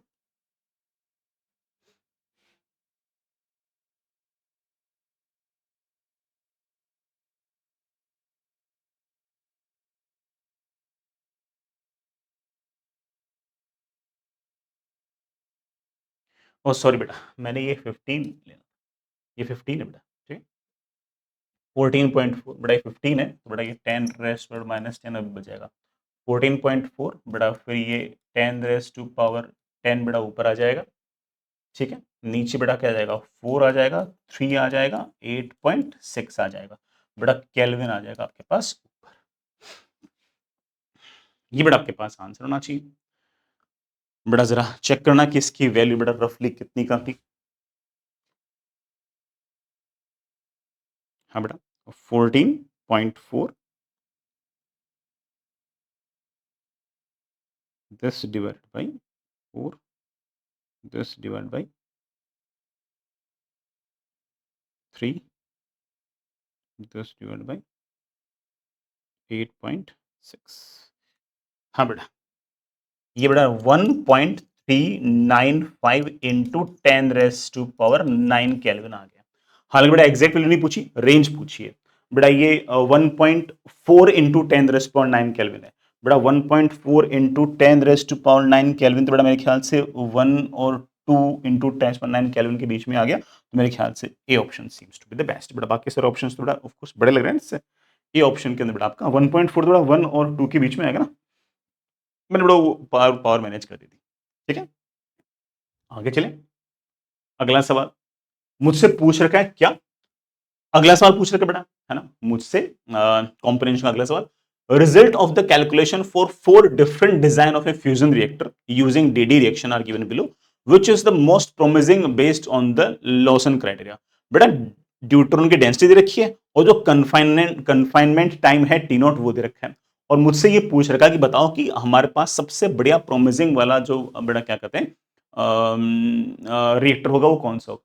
चेक कर लो, हमारे जो लॉसन नंबर है बेटा मेरे पास वो n इंटू टी नॉट है, वो निकाल लो। उसकी value 5 into 10⁻14 seconds per centimetre cube से बड़ी होनी चाहिए। यूनिट्स चेंज करने की जरूरत नहीं है, क्योंकि बेटा ये सारी डेंसिटीज पर सेंटीमीटर क्यूब पहले से ही है, और बेटा ये टाइम बेटा वैसे सेकंड्स में, तो सीधा मल्टीप्लाई करना है। जैसे पहले वाला ऑप्शन, पहले वाले ए ऑप्शन में अगर मैं देखूं तो जैसे मैं इस n और टी नॉट को बड़ा मल्टीप्लाई करूंगा तो ये तो मेरे पास जाएगा 10 इंटू 10⁻⁴ बड़ा व्हाट 9 आ जाएगा ना, ठीक है बेटा, सेकंड्स पर सेंटीमीटर क्यूब बेटा। ऑफ कोर्स तो बेटा बहुत ही छोटा है। बी ऑप्शन चेक करते हैं बेटा, ये तो फेल हो गया ना। बी चेक करते हैं बेटा, 9 72 72 इंटू बेटा इन दोनों को मल्टीप्लाई किया 10 रेस टू पावर बेटा व्हाट 13 बेटा कितना आ जाएगा 7.2 into 10 raise to power 14 seconds per centimetre cube. Is it more than 5 into 10 raise to power 14 centimetre sorry seconds per centimetre cube? Yes. तो क्या बी हमारा सही है? बेटा बी हमारा रिएक्टर बिल्कुल सही है। बट बाकी ऑप्शन भी चेक कर सकते हो। बाकी ऑप्शन आपके अगेन लॉसन नंबर जितना होना चाहिए ना उससे सारे के सारे छोटे हैं। ठीक है, चलिए बच्चों आगे चलते हैं। अगला सवाल करते हैं। कॉलम 1 और बड़ा कॉलम 2 दे रखे हैं। कॉलम 1 बड़ा यहीं तक है, कॉलम 2 बड़ा आपके पास यहाँ से स्टार्ट है। ठीक है, और फिर उसके बाद बड़ा कोई ना कोई मैच तो कॉलम पूछ रखा है। ये मैच तो कॉलम बड़ा 2009 के आसपास का था शायद ये। एंड इसके अंदर कॉलम 1 और कॉलम 2 के अंदर जब मैच तो कॉलम इस तरह से बनते हैं तो कई बार ऐसा भी होता है कि एलिमिनेशन से अगर मान लो कि हमें एक या दो ऑप्शन में अगर ढंग से आते हो, है ना, एक ही कॉलम अगर एक या दो कॉलम में अगर ढंग से आते हो तब भी हमारा आंसर निकल जाता है। ठीक, तो ऐसे सवालों के साथ थोड़ा पेशेंटली टाइम स्पेंड करें तो आंसर आने की संभावना थोड़ी सी ज्यादा रहती है। Column 2 gives a certain system undergoing a process. बेटा कॉलम 2 के अंदर बेटा कोई ना कोई सिस्टम दे रखा है और सिस्टम के साथ साथ क्या प्रोसेस फॉलो कर रखा है वो दे रखा है। जैसे यहाँ सिस्टम लिख दिया, बेटा उसके आगे उसका प्रोसेस लिख दिया, बेटा उसके आगे ये सिस्टम लिख दिया, उसके आगे उसका कोई ना कोई प्रोसेस लिख दिया। ठीक है, अगेन सिस्टम प्रोसेस लिख रखा है। कॉलम 1 के अंदर जो ना suggest change in some of the parameters related to the system. इसमें ना कोई पैरामीटर क्या क्या चेंज हो रहा है, मास में क्या चेंज है, उसकी इंटरनल एनर्जी में क्या चेंज है, ऐसी कोई बातें बोल रखी है। तो दोनों को मुझे एक तरीके से मेरे ख्याल से रिलेट करना है। जैसे कॉलम 1 में देखो कि सिस्टम जो है उसकी एनर्जी बढ़ेगी, है ना। बी में लिखा है कि मैकेनिकल एनर्जी सिस्टम को दी जाएगी विच is converted into energy of random motion of its parts. मतलब वो सिस्टम को मैकेनिकल एनर्जी दी जा रही है और जो एनर्जी दी जा रही है वो सिस्टम के पार्टिकल्स की एक तरीके से बड़ा रैंडम मोशन में यूज आ रही है। सी बोल रखा है कि इंटरनल एनर्जी ऑफ सिस्टम जो ना वो कन्वर्ट हो रही है किसके अंदर, मैकेनिकल एनर्जी के अंदर। और डी दे रखा है मास ऑफ द सिस्टम जो है वो घट गया है। ठीक है, ये बेटा मेरे पास कॉलम 1 है। कॉलम 2 के अंदर बेटा मेरे पास ऐसे 5 अलग अलग सिस्टम है। अच्छा, जो बच्चा बहुत तेज है ना उसने एक बात ये पे सोच ली कि मास ऑफ सिस्टम डिक्रीज, जो डी वाला ऑप्शन दे रखा है ना, ये साफ साफ है ना कोई ना कोई न्यूक्लियर रिएक्शन की तरफ इशारा कर रहा है। क्योंकि हमारा जो न्यूटोनियन मैकेनिक्स है उसमें थोड़ा of course mass is constant, mass can neither be can not be destroyed, can not be created. लेकिन जैसे हम न्यूक्लियर फिजिक्स में आते हैं वहां पर मास डिक्रीज होता है। तो उसने इंट्यूटिवली सोचना स्टार्ट कर लिया कि ये डी वाला जो ऑप्शन है ना वो जरूर किसी न किसी न्यूक्लियर रिएक्शन के साथ मैनेज करेगा। सो उसको ऑलरेडी पता है कि ये जो 5 ऑप्शंस कॉलम 2 के अंदर दे रखे हैं इसमें पक्की बात है कोई ना कोई न्यूक्लियर वाला ऑप्शन होना चाहिए। उसने अभी से सोचना स्टार्ट कर लिया। ठीक है, एनीवेज मैं बेटा एक एक करके बेटा सारी सारी चीजें पढ़ने की कोशिश करता हूँ। सबसे पहले बेटा मैं पहला पी जो ऑप्शन है ना वो पढ़ता हूँ। पी में क्या बोल रखा है, सिस्टम क्या है, एक कैपेसिटर है इनिशियली अनचार्ज्ड। बेटा एक कैपेसिटर है इनिशियली अनचार्ज्ड है। प्रोसेस क्या है, it is connected to battery. इसको हमने बैटरी से कनेक्ट कर दिया। तो सिस्टम जो ना वो बेटा सिर्फ कैपेसिटर ही है। ठीक, बोल रखा ना, सिस्टम जो ना वो कैपेसिटर है, बैटरी सिस्टम नहीं है। बैटरी तो एक्सटर्नल एजेंट है। ठीक है, ऑफ कोर्स बेटा बैटरी अगर लगाओगे बेटा इस प्लेट पर चार्ज ईसी, इस वाली प्लेट पर चार्ज माइनस ईसी। अब बेटा हम इसको कॉलम 1 से कहां मैनेज हो रहा है पढ़ते हैं। The energy of system increased. Of course बेटा ये जो सिस्टम है, सिस्टम मतलब कैपेसिटर, साफ साफ बोल रखा है सिस्टम मतलब कैपेसिटर। कैपेसिटर के पास शुरुआत में एनर्जी 0 थी। अब बेटा कैपेसिटर के पास एनर्जी हाफ सी ई स्क्वायर है। तो ऑब्वियस बात है कि बेटा पी के साथ ए तो मैच करेगा ही करेगा। आगे बढ़ते हैं। Mechanical energy is provided to the system. यही बोल देता हूं झूठ बात है बेटा, मैकेनिकल एनर्जी बेटा प्रोवाइड ही नहीं की गई, इलेक्ट्रिकल एनर्जी प्रोवाइड की गई है। तो बेटा ऑफ कोर्स बी तो मैच नहीं करेगा। ठीक है, internal energy of the system is converted into its mechanical energy. साफ साफ झूठ बेटा, यहां पर कोई इंटरनल एनर्जी मैकेनिकल एनर्जी में कन्वर्ट नहीं हुई, बल्कि शुरुआत में इंटरनल एनर्जी थी ही नहीं, अब internal energy half C square आ गई है। So it's totally false. Mass of the system is decrease. Obvious बात है बेटा झूठ है ना, कोई बेटा मास जो है वो डिक्रीज विक्रीज नहीं हुआ है बेटा। तो ठीक है, मास डिक्रीज तो कोई न्यूक्लियर रिएक्शन वगैरह में होती है, यहाँ पर बेटा कुछ। तो पी जो है ना बेटा वो मेरे ख्याल से ए के साथ मैच करना चाहिए। अब जो बच्चा थोड़ा सा ठीक है बेटा पढ़ना मतलब आगे बढ़ना चाहता है वो यहाँ पर मैच कराना स्टार्ट कर देगा कि सर मैं देख तो लूँ ऑप्शंस में। लेकिन बेटा नुकसान क्या हुआ कि ध्यान से देखो कि पी जो है ना वो सभी ए बी सी डी चारों ऑप्शन के अंदर पी में ए है ना। पी ए पी ए है ना, पी ए पी ए, फायदा ही नहीं हुआ है ना। तो पी और ए तो बड़ा हर जगह मैच कर रहा था। लेकिन आगे फिर भी आप हल्का फुल्का एक चीज और चेक कर सकते हो। जैसे इस केस में देखो पी जो है ना बी के साथ मैच करा रखा है ना। और देखो इसमें देखो पी जो है ना वो डी के साथ मैच करा रखा है, ठीक है। तो इसका मतलब हमारा जो बी है ना वो गलत होना चाहिए बेटा, डी है ना वो आपका गलत होना चाहिए। तो आंसर जो है बेटा ऑफ कोर्स ऐसा लग रहा है कि ना या तो बेटा मेरे पास और तो बेटा यहाँ पर कहीं पी मैच नहीं करा रखा ना, तो पी मैच नहीं करा, या तो ए आना चाहिए या फिर आपका सी आना चाहिए। तो जो बच्चा एलिमिनेशन से कर रहा है ना वो तो बड़ा काफी तक आंसर तक पहुंच गया, बट बड़ा ऑफ कोर्स मैं एलिमिनेशन से नहीं कर रहा, मैं तो एलिमिनेशन सिखा रहा हूं कि एलिमिनेशन से भी कर सकते हो, ठीक है। मैं तो पूरा कर रहा हूं बड़ा, ठीक। आगे चलते हैं। अगला system, a gas in an adiabatic container fitted with an adiabatic piston. बेटा मेरे पास जो क्यू वाला सिस्टम है उसके अंदर बेटा मेरे पास इस तरीके से ये बेटा कोई ना कोई एडिबेटिक सिस्टम है, बेटा मेरे पास ये एडिबेटिक पिस्टन है। बेटा बाहर से अंदर से किसी प्रकार की कोई हीट वगैरह नहीं आ सकती। The gas is compressed bye pushing the piston. बेटा मैंने इस पिस्टन को नीचे की तरफ ऐसे पुश कर दिया, बेटा पुश कर दिया तो बेटा ऑफ कोर्स डेल्टा क्यू तो आपके पास जीरो होगा, बेटा वर्क डन आपके पास नेगेटिव होगा, तो बेटा डेल्टा यू बेटा ऑफ कोर्स आपके पास पॉजिटिव होगा, because work done plus delta U is equal to delta Q. तो बड़ा ऑब्वियस बात है कि डेल्टा क्यू अगर जीरो है, वर्क डन अगर नेगेटिव है, तो डेल्टा यू बेटा आपका पॉजिटिव आना चाहिए। डेल्टा यू बेटा अगर पॉजिटिव आना चाहिए इसका मतलब इंटरनल एनर्जी बड़ी है, टेम्परेचर बढ़ा है। टेम्परेचर बढ़ा है तो बेटा ऑफ कोर्स जो गैसेस पार्टिकल्स हैं उनकी बेटा स्पीड जो है वो ऑब्वियस बात है इंक्रीज हुई है। ये बातें मैं क्यों कर रहा हूं, क्योंकि मुझे पता है कि ऐसी सी ही बातें हमारे कॉलम 1 के अंदर है। तो बड़ा एक एक करके ऑप्शंस पढ़ते हैं। The energy of the system is increased, of course energy मतलब internal energy of the system बड़ा इंक्रीज तो होगी ना, ठीक। हाँ, the mechanical energy is provided to the system which is converted into the energy of the random motion of its part. बड़ा बिल्कुल सही बात है। जब आपने कंप्रेस किया तो कोई ना कोई एक्सटर्नल फोर्स होगा, उसने फोर्स लगाया नीचे की तरफ, डिस्प्लेसमेंट भी हुआ नीचे की तरफ, तो ऑब्वियस बात है कि उस एक्सटर्नल एजेंट ने कोई ना कोई वर्क डन किया है।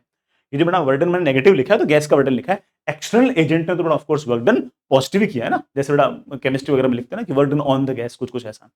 तो उसने जो वर्क डन किया है बड़ा उस वर्क डन के कारण क्या हुआ है, उस वर्क डन के कारण बड़ा ऑब्वियस बात है गैसेस पार्टिकल्स के पास जो इंटरनल एनर्जी वो बड़ी है, उनके पास टेम्परेचर बढ़े, थोड़ा जो हमारे गैसेस पार्टिकल्स की स्पीड बड़ा लगातार बड़ी है। बड़ा ऑब्वियस बात है कि है ना रैंडम मोशन के अंदर बड़ा बिल्कुल इंक्रीज हुआ है, बी मैच करना चाहिए। Internal energy of the system is converted into its mechanical energy, साफ साफ बेटा झूठ बात है, बल्कि उल्टा हुआ है, mechanical energy is converted into internal energy, C बेटा गलत है। Mass of the system is decrease, बड़ा ऑब्वियस बात है मास बेटा सिस्टम का डिक्रीज नहीं हुआ है। बेटा क्यू जो है बेटा वो ऑफ कोर्स ए और बी के साथ मैच करना चाहिए। क्यू बेटा जैसे ही ए और बी के साथ मैच करना चाहिए, इसका मतलब क्यू जो है बेटा वो यहां भी आना चाहिए, यहां भी आना चाहिए, बेटा क्यू जो है वो बी के अंदर भी आना चाहिए, और बी दोनों में आ ही रहा है बेटा, ठीक है।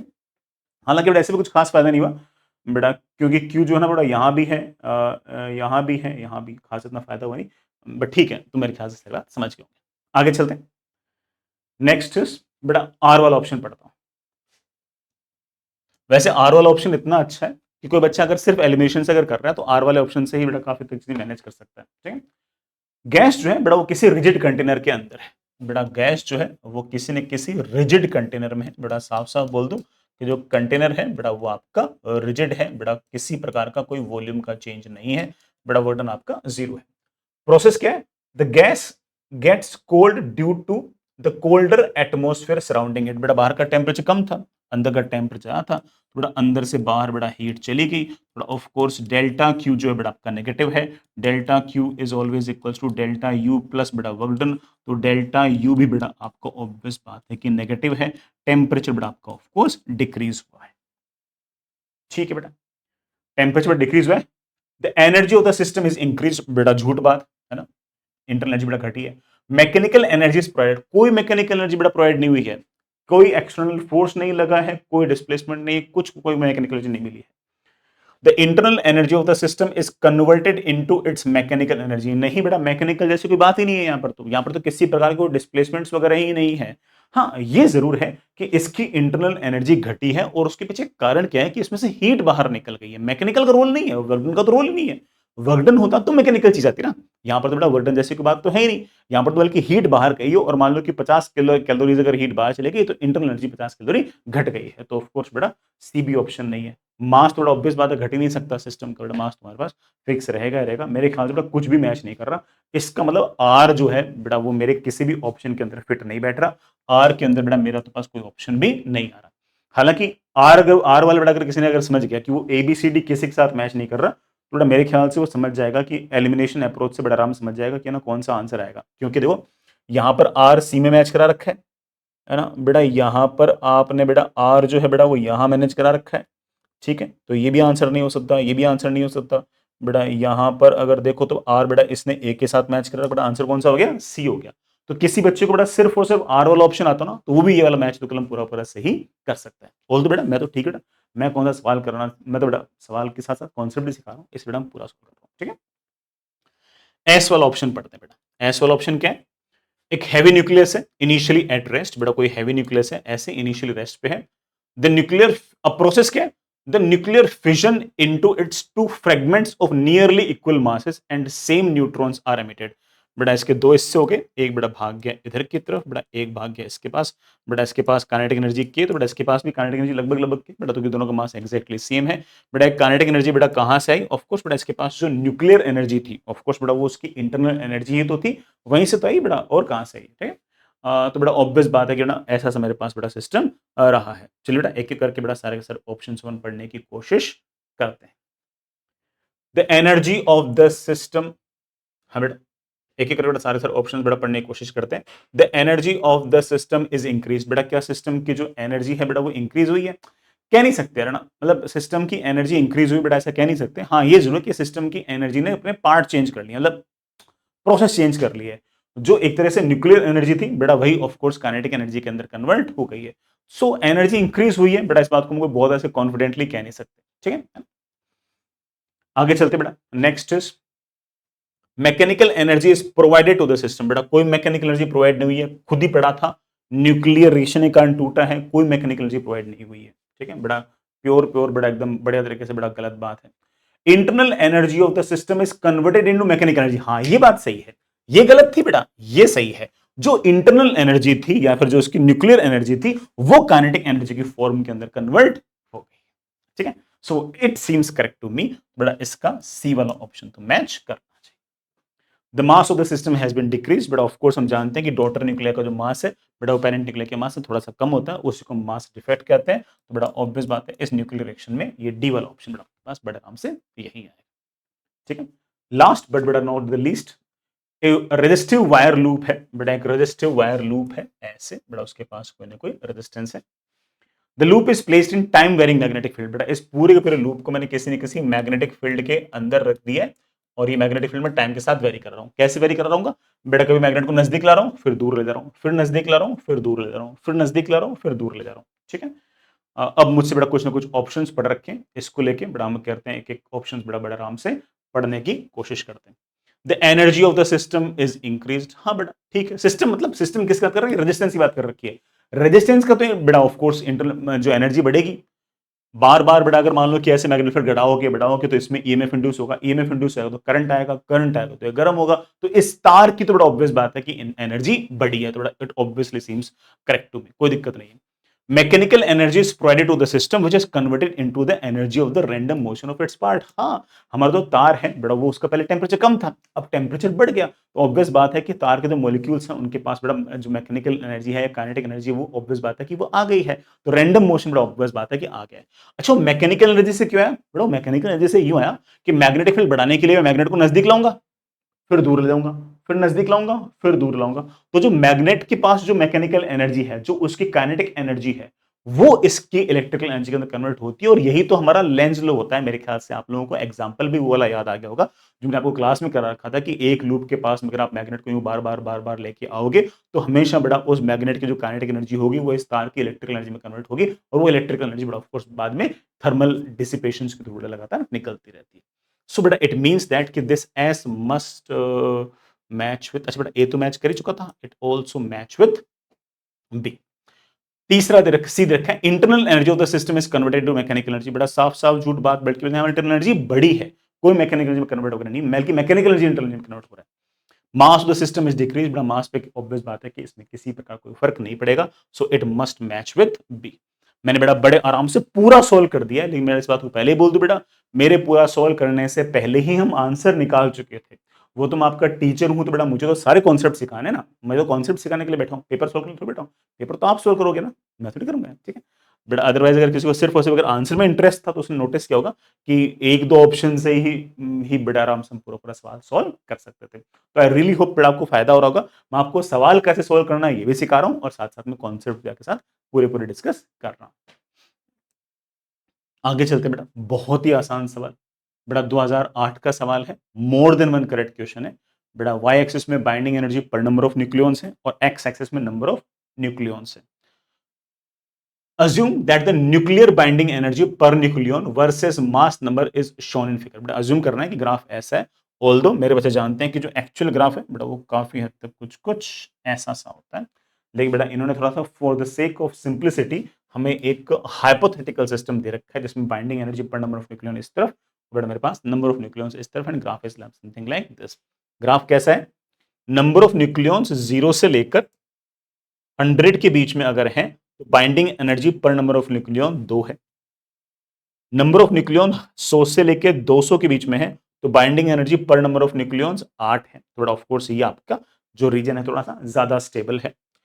जैसे बेटा बाइंडिंग एनर्जी, जैसे ही आपके पास मास नंबर 200 से बड़ा है बेटा वैसे binding energy per number of nucleons बेटा घट के आपके पास 4 है। ठीक है, तो ऑफ कोर्स बेटा ये लीस्ट स्टेबल बेटा, ये सॉरी ये आपका सबसे ज्यादा स्टेबल, ये बेटा ऑफ कोर्स उन दोनों के बीच में। अब मुझे ऑप्शंस पढ़ने हैं। Fusion of any two nuclei with the mass number lying in the region A 1 और 50 के बीच में विल रिलीज एनर्जी। अगर एनर्जी रिलीज की बात हो रही है उसे हम क्यू वैल्यू बोलते हैं बेटा। इसके दो फॉर्मूले होते हैं, एक तो बेटा mass defect into C square, इस फॉर्मूले का इस सवाल में कोई यूज नहीं है। दूसरा है बेटा आपके पास binding energy of product minus binding energy of reactant. कितनी एनर्जी रिलीज होगी बेटा उसका ये वाला फॉर्मूला है, और ये वाला फॉर्मूला काम आएगा मेरे सर। ये कैसे पता आपको कि ये वाला फॉर्मूला काम आएगा बेटा? वो इसलिए पता है कि बाइंडिंग एनर्जीज की बात हो रखी है तो ऑब्वियस बात है कि ये वाला फॉर्मूला काम आना चाहिए। ठीक, 1 से लेके 50 के दो न्यूक्लियस जो है वो मर्ज होकर बड़ा न्यूक्लियस बना रहे हैं। जैसे एग्जांपल के लिए मैं कुछ ले लेता हूं, लेट्स से कि एक न्यूक्लियस है जिसका ए बेटा 10 है, एक बेटा ऐसा है जिसके नंबर ऑफ न्यूक्लियंस बेटा लेट्स से 20 है। ये दोनों मर्ज हो रहे हैं और मिलके बड़ा बना रहे हैं, है ना। मैं बेटा आपके लिए है ना कैलकुलेशंस बेटा साथ साथ कर देता हूँ ना। जैसे हाँ बेटा, कोई ए है A10, कोई बी है बेटा B20, ये दोनों मिलकर बेटा एक C30 बना रहे हैं। वो दिक्कत नहीं है। कितनी एनर्जी निकलेगी बेटा? एनर्जी निकलेगी बाइंडिंग एनर्जी ऑफ प्रोडक्ट, तो binding energy of C minus बेटा binding energy of A and binding energy of B. C की बाइंडिंग एनर्जी कितनी है बेटा? इन दोनों से मिलकर जो प्रोडक्ट बना है बेटा उसका ए 30 है बेटा, ठीक है बेटा, वो यहां कहीं आएगा। थोड़ा उसकी binding energy per number of nucleon 2 है, नंबर ऑफ न्यूक्लियंस उसके पास 30 है, तो बेटा this will be of course 60 minus A के पास बाइंडिंग एनर्जी कितनी है बेटा? ए के पास binding energy per number of nucleon 2 है, टोटल नंबर ऑफ न्यूक्लियंस बेटा ए के पास 10 है, तो this comes out with 20। B के पास बेटा बाइंडिंग एनर्जी कितनी है बेटा? बी के पास बाइंडिंग एनर्जी 2 into बेटा 20, that comes out of 40, so this comes out to बेटा 60 माइनस 60, आई थिंक बेटा that comes out to be 0। तो इसका मतलब कोई एनर्जी रिलीज नहीं होगी। और आप बड़े आराम से 0 से लेके 50 तक के जितने भी है ना सबके लिए बोल सकते हो कि हाँ ये 0 ही आएगी।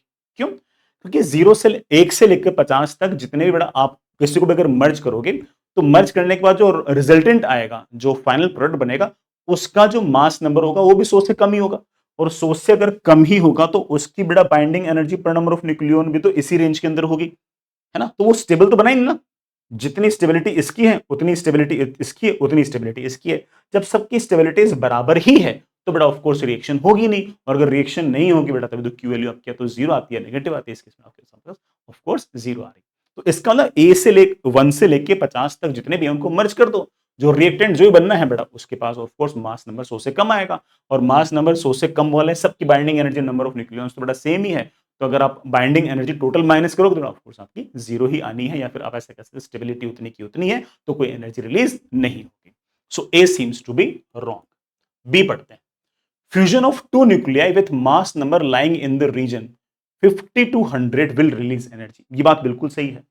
मैं तुम्हें कैलकुलेशन से समझा देता हूं, लेकिन लॉजिक से समझना आसान है। देखो मैं लॉजिक से समझाता हूं, पहले बताऊं तुम्हें, लॉजिक से समझाता हूं। लॉजिक से भी समझाना बेटा बिल्कुल आसान है, कैलकुलेशन से भी समझाऊंगा। बेटा मान लो कि मेरे पास ये कोई ए है, बेटा मेरे पास ये कोई बी है। एग्जाम्पल के लिए बेटा ए के पास लेट से बेटा आपका जो मास नंबर है बेटा वो 60 है, और बी के पास बेटा लेट से जो मास नंबर है बेटा वो लेट से 70 है। ठीक है, ये दोनों अगर मर्ज होंगे, है ना, ए 60 बी 70 मर्ज होकर बेटा सी बनाएंगे 130। तो जो सी आएगा बेटा वो तो यहां कहीं आएगा, सी जो बेटा यहां कहीं आएगा, उसका मास नंबर 130 है। तो ऑब्वियस बात है कि इनकी बाइंडिंग एनर्जीज कम है बेटा, इसकी binding energy per number of nucleon ज्यादा है। तो ये दोनों कम स्टेबल हैं, ये ज्यादा स्टेबल है। जब भी कम स्टेबल वाली चीजें ज्यादा स्टेबल में कन्वर्ट होती हैं, उस तरह की जो रिएक्शंस होती हैं ये आपकी बड़े आराम से एक्सोथर्मिक रिएक्शंस होती है। और एक्सोथर्मिक रिएक्शंस के अंदर बड़े आराम से एनर्जी रिलीज होती है, बिना किसी कैलकुलेशन के आप बता सकते हो। सो ऑफ कोर्स बेटा एनर्जी रिलीज होगी, बिल्कुल सही बात। कोई बच्चे बोलते कि सर लॉजिक मुझे याद ही नहीं था, इतना सर मैं कॉन्सेप्चुअली सोच भी नहीं पाता। कोई बात नहीं, कितनी एनर्जी रिलीज होगी बेटा, फॉर्मूला तो याद है ना।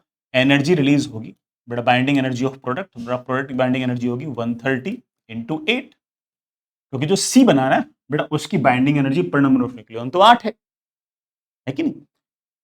और एक न्यूक्लियन की बाइंडिंग एनर्जी अगर 8 है तो 130 ही कितनी होगी, 130 इंटू 8 माइनस बेटा बी और सी की बाइंडिंग एनर्जी, सॉरी ए और बी की बाइंडिंग एनर्जी। ए की बाइंडिंग एनर्जी कितनी है बेटा, ए की बाइंडिंग एनर्जी है 60 इंटू 2, और बेटा जो तेरे पास बी है बेटा उसकी बाइंडिंग एनर्जी कितनी है बेटा, उसकी बाइंडिंग एनर्जी है 70।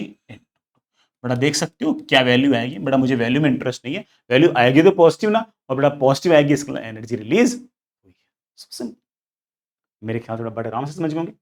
मेरे ख्याल से बेटा बी आपका सही है, बेटा ए आपका गलत है, लेकिन सवाल बेटा मोर देन करेक्ट है तो मुझे आगे वाले ऑप्शंस भी पढ़ने पड़ेंगे। लेकिन आगे वाले ऑप्शन बेटा तुम बड़ा आराम सोच लोगे। Fission of nucleus lying in the mass region 100 to 200, बेटा इस बार किसका था, फिजन। फिजन मतलब बेटा टूट रहा है, ठीक है। 100 से 200 के बीच में बेटा कोई है, वो अगर फिजन हो रहा है, will release energy when broken into two equal fragments. अब क्या कह रहा है, अब ऐसे कह रहा है कि मेरे पास ऐसे बेटा कोई पार्टिकल है ऐसे, लेट्स से एक्स, 100 और 200 के बीच में, है ना, तुम वैल्यूज के साथ बड़ा पसंद करते हो। लेट्स से बेटा ये 160 है, ये एक्स है, ये टूटा, है ना, और टूट कर विल दो इक्वल फ्रेगमेंट्स के अंदर टूट गया। बेटा अगर टूटेगा तो बेटा ऑफ कोर्स वो ऐसे टूट कर बेटा ऐसे दो इक्वल इक्वल पार्टिकल्स टूट जाएगा। मैं ऐसे कहता हूं कि x 160 जो है वो ऑफ कोर्स 2 टाइम्स y 80 के अंदर कन्वर्ट हो गया। अब समझदार बच्चा बोलेगा कि सर x अगर y के अंदर टूट रहा है तो x तो 160 है, y ऑफ कोर्स आपका 80 के आसपास है, तो ऑब्वियस बात है कि binding energy per number of nucleon तो घटी है, तो स्टेबिलिटी तो घटी है। और हम जानते हैं कि न्यूक्लियर रिएक्शंस जिनकी स्टेबिलिटी घटती है वो अपने आप नहीं होती, उनको एनर्जी देनी पड़ती है, and these kind of reactions are endothermic reactions. तो ये एनर्जी रिलीज कर रहा ना, ये वाली बात तो प्योर बात है कि गलत है। समझ गए? फिर भी कोई बच्चा जिद कर लेगा तो मैं कहूंगा ठीक है बेटा, तो कह रहा है तो मैं क्यू निकाल देता हूँ। बेटा क्यू आएगी, है ना, बेटा इस वाई के पास बाइंडिंग एनर्जी ऑफ प्रोडक्ट, बेटा बाइंडिंग एनर्जी ऑफ प्रोडक्ट बेटा निकाल। प्रोडक्ट की बेटा बाइंडिंग एनर्जी कितनी होगी बेटा 80 इंटू 2, एक न्यूक्लियन की 2 है तो 80 कितनी होगी 80। देन बेटा वाई भी एक नहीं है 2 है, माइनस एक्स की बाइंडिंग एनर्जी कितनी है बेटा, एक्स की बाइंडिंग एनर्जी ऑफ कोर्स बेटा 160 इंटू 8, बेटा जैसा आप देख सकते हो अच्छा खासा बड़ा नेगेटिव आ रहा है, नेगेटिव आ रहा है, इसमें एनर्जी रिलीज नहीं हुई, एनर्जी आपको देनी पड़ रही है। कूल बेटा लास्ट पढ़ लेते हैं। लास्ट बेटा मेरे ख्याल से बस इसी का एक्सटेंशन टाइप ही है बेटा, ठीक है। Fission of nucleus lying in the mass range 100 to 260, sorry बेटा 200 to 260 will release energy when broken into two equal fragments. यार ये मेरे को थोड़ा सही लग रहा है, चेक करना बेटा। जैसे मान लो बेटा एग्जाम्पल के लिए बोल रहा हूं कि मेरे पास यहां कहीं कोई x है, 200 और 260 के बीच में मैंने लेट से 220 वाला ले लिया, ये टूटा और दो इक्वल पार्ट्स में टूटा, बेटा इसका मतलब y बन जाएंगे ऐसे दो। बेटा 210 का 220 का हाफ क्या होगा 110 होगा ना। तो मैंने ऐसा मान लिया कि मेरा जो x 220 है it is converting in 2 times y of 110। जो बच्चा कॉन्सेप्ट से करेगा वो तो खड़ाक से बोल देगा कि सर ये 220 अगर 110 में कन्वर्ट हुआ है, तो ऑब्वियस बात है कि binding energy per number of nucleon तो बढ़ गई है। तो अनस्टेबल से स्टेबल हुआ है और अनस्टेबल से स्टेबल वालों की क्यू वैल्यू पॉजिटिव होती है सर, ये एक्सोथर्मिक रिएक्शंस होती हैं सर। पक्की बात है कि एनर्जी रिलीज ही होगी सर, बिल्कुल सही है। फिर भी कोई बच्चे बोलते हैं सर कैलकुलेशन से समझाओ। कैलकुलेशन से बड़ा मैं कहूंगा कि Q value is equals to binding energy of product. बड़ा प्रोडक्ट बड़ा बाइंडिंग एनर्जी बोलना, एक न्यूक्लियन की है 8, तो 110 की होगी बेटा इंटू 110। लेकिन ऐसे वाई एक नहीं बने, दो बने। माइनस बेटा एक्स की कितनी थी, एक्स बेटा ऑफ कोर्स थी 220 इंटू 4। बेटा बड़ा आराम से कैलकुलेट करके देख लेना। हालांकि बेटा देखिए क्या होगा, of course it is going to be positive. ठीक है, तो answer should be B D. ठीक है, एक और सवाल करते हैं, बड़ा बहुत पुराना सवाल है, 2008 का सवाल है। A radioactive sample S1 having activity of 5 microcurie has twice the number of nuclei as that of sample S2। ये बेटा S1, ये बेटा S2 has twice the number of nuclei as that of S2। इसके पास number of particles n naught है, तो इसके पास number of particles 2n naught. ठीक है, S1 जो है बेटा उसके the radio active sample S1 having activity 5 microcurie has twice the number of nuclei as that of S2 which has activity 10 microcurie। बड़ा एक्टिविटी का रेशियो ये है। द हाफ लाइफ, बेटा हाफ लाइफ कितनी हो सकती है, कैन बी का मतलब ये होगा कि वो मुझसे ये नहीं पूछ रहा है कितनी है, हो सकता है कि ये इंफॉर्मेशन हाफ लाइफ बताने के लिए कंप्लीट भी ना हो, है ना, इसलिए बेटा वो कैन भी पूछ रहा है। तो हो सकता है कि ना बहुत सारे परम्यूटेशन कॉम्बिनेशन बने, तो उसमें से हमको एक आंसर निकाल देंगे आप। एक्टिविटी हम बड़े आराम से जानते हैं, फॉर्मूला होती है लैम्डा इंटू एन। लैम्डा बेटा मेरे पास होती है log half upon log 2 upon T half into N. हो गया बेटा, इसका 5 micro curie is equals to बेटा व्हाट, इज इक्वल्स टू बेटा व्हाट, इज इक्वल्स टू इसका लैम्डा, लैम्डा इज बेटा ln2 अपॉन इसका टी हाफ, बेटा टी हाफ को टी1 लिख दो इंटू नंबर ऑफ पार्टिकल्स, बेटा नंबर ऑफ पार्टिकल्स इसके पास है 2 टाइम्स ऑफ एन नॉट। वही इसके लिए कर लो बेटा, इसके लिए बेटा 10 micro curie is equals to ln2 upon बेटा इसका टी हाफ, बेटा इसका टी हाफ टी2 लिख दो इंटू बेटा इसके नंबर ऑफ पार्टिकल्स, बेटा नंबर ऑफ पार्टिकल्स बेटा मेरे कितने एन नॉट। बेटा दोनों को डिवाइड कर दो, बेटा जैसे डिवाइड किया तो मेरे पास आ गया 2 इज इक्वल्स टू बेटा दिस अपॉन दिस किया है, बेटा दिस अपॉन दिस किया है, तो बेटा मेरे पास है ln2 तो बेटा आपके पास गायब हो जाएगा। बेटा मेरे ख्याल से T1 नीचे T2 ऊपर, बेटा मेरे ख्याल से 1/2 ये T1/T2 इज इक्वल्स टू 4। बेटा एक बार चेक जरूर कर लेना। हाँ बेटा ये है। इसका मतलब T1 जो है बेटा वो T2 का 4 टाइम्स, मतलब जो पहले वाला सैंपल है उसका बेटा हाफ लाइफ जो है वो दूसरे वाले सैंपल के हाफ लाइफ से 4 गुना है। अब एग्जैक्ट वैल्यूज निकालने के लिए कम से कम एक इक्वेशन और चाहिए, वो मेरे पास है ही नहीं। तो हो सकता है बेटा ये चार ऑप्शन में से सिर्फ एक ही ऑप्शन ऐसा हो जिसमें पहले वाले की हाफ लाइफ दूसरे वाले हाफ लाइफ से 4 गुना हो। चेक कर लो बेटा, पहले वाले की 20, दूसरे वाले की 5। अरे हाँ सही है, यही है, इसके मुकाबले 4 गुना। ये बेटा 1:2:1 का रेशियो दे रखा है, इसमें दोनों की बता 5-10 बता रखी है, इसमें दोनों की 5 बता रखी है, नहीं है ना, दोनों में बड़ा साफ साफ पता है कि इसके मुकाबले इसकी 4 गुना होनी चाहिए, और 4 गुना सिर्फ और सिर्फ किसके पास है, ए के पास है। सो आंसर शुड बी ए। तो एग्जैक्टली नहीं बता पा रहा मैं, बस मैं ही बता सकता हूँ कि यार रेशियो 1:4 होगा। ठीक है, मैं तो सिर्फ इतना बता पा रहा हूँ, और 1:4 का रेशियो सिर्फ और सिर्फ एक ऑप्शन का है। ठीक है, आगे चलते हैं बच्चों। Next is in the options given below, let E denotes the rest mass energy of nucleus। Nucleus की जो रेस्ट मास एनर्जी है, रेस्ट मास एनर्जी का मतलब है उसका m इंटू सी स्क्वायर, उसमें काइनेटिक एनर्जी वगैरह इन्वॉल्व नहीं है, सिर्फ और सिर्फ उसके मास को सी स्क्वायर से अगर मल्टीप्लाई कर दूं तो जो नंबर आता है उससे हम बोलते हैं रेस्ट मास एनर्जी। ठीक है, बेटा ठीक है, कुछ न्यूक्लियस दे रखे, बेटा कुछ न्यूट्रॉन भी दे रखे हैं, और कुछ ना कुछ ऑप्शंस पूछ रखे हैं।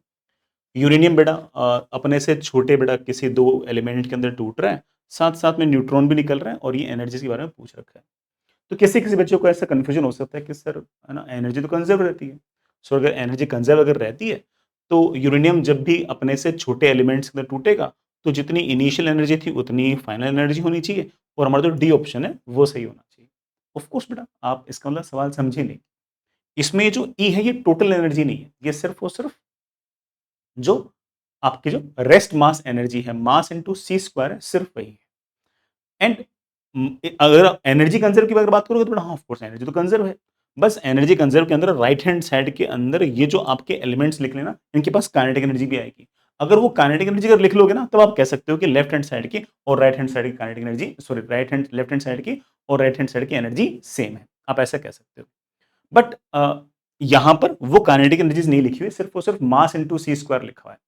अब जो समझदार बच्चा ना उसको पता है, उसको ये पता है कि यूरेनियम जब भी जो हैवियर न्यूक्लियस है, जब भी वो टूटेगा, है ना, और वो अपने से लाइटर न्यूक्लियर के अंदर टूटेगा, तो it is simply the reaction of nuclear fission. और न्यूक्लियर फिशन की रिएक्शन के अंदर जब भी आपका पार्टिकल टूटता है, तो अगर मैं binding energy per number of nucleon versus number of nucleons का ग्राफ बनाता हूं, तो ग्राफ कुछ कुछ दिखने में ऐसा होता है। तो ऐसे में हो क्या रहा है, ऐसे में आपका जो भारी वाला जो न्यूक्लियस है, वो हल्के वाले न्यूक्लियस के अंदर इस तरह से टूटता है। तो binding energy per number of nucleons बढ़ता है। इसका मतलब ऐसा है कि एनर्जी रिलीज्ड होती है, मास घटता है।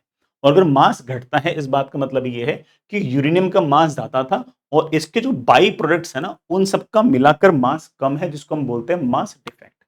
इसका मतलब यह कि अगर इसका मास इन सबके मास से अगर ज्यादा है, तो ऑब्वियस बात है कि इसका मास इंटू सी स्क्वायर, मतलब मैं कहना चाह रहा हूं कि mass of uranium will be obviously more than mass of I plus बड़ा mass of Y plus 2 times mass of neutron. दोनों तरफ अगर मैं सी स्क्वायर से अगर मल्टीप्लाई करूं, और बड़ा ऑफ कोर्स ये जो डिफरेंस इसको हम क्या बोलते हैं, मास डिफेक्ट बोलते हैं। अगर मैं इसको सी स्क्वायर से अगर मल्टीप्लाई करूं, तो बड़ा mass of uranium into C square should be greater than mass of I into C square plus mass of Y into C square plus 2 times mass of neutron into C square. ये हो गया अब uranium का rest मास। आप बड़े आराम से ऐसे कह सकते हो कि यूरेनियम का rest mass is greater than rest mass of I plus बड़ा rest mass of Y plus 2 times rest mass of neutron. तो बड़ा ऑप्शन कौन सा सही हुआ, ए ऑप्शन सही। ठीक है। हाँ, अगर इक्विलिटी अगर लगाओगे ना, तो साथ में यहां पर बड़ा एक राइट हैंड साइड में एक एनर्जी जोड़नी पड़ेगी। अभी तो बड़ा ज्यादा है, बराबर कब होंगे, जब इधर की तरफ एनर्जी जोड़ोगे। जो एनर्जी जोड़ते हो उसको क्या बोलते हैं, क्यू वैल्यू। तो हो सकता है कि बड़ा इस वाले सवाल के सॉल्यूशन से कुछ फंडे भी क्लियर हुए हों, है ना। तो बड़ा मैं ऐसे भी लिख सकता हूं कि energy of U is equals to energy of I plus energy of Y plus 2 times energy of neutron plus Q value.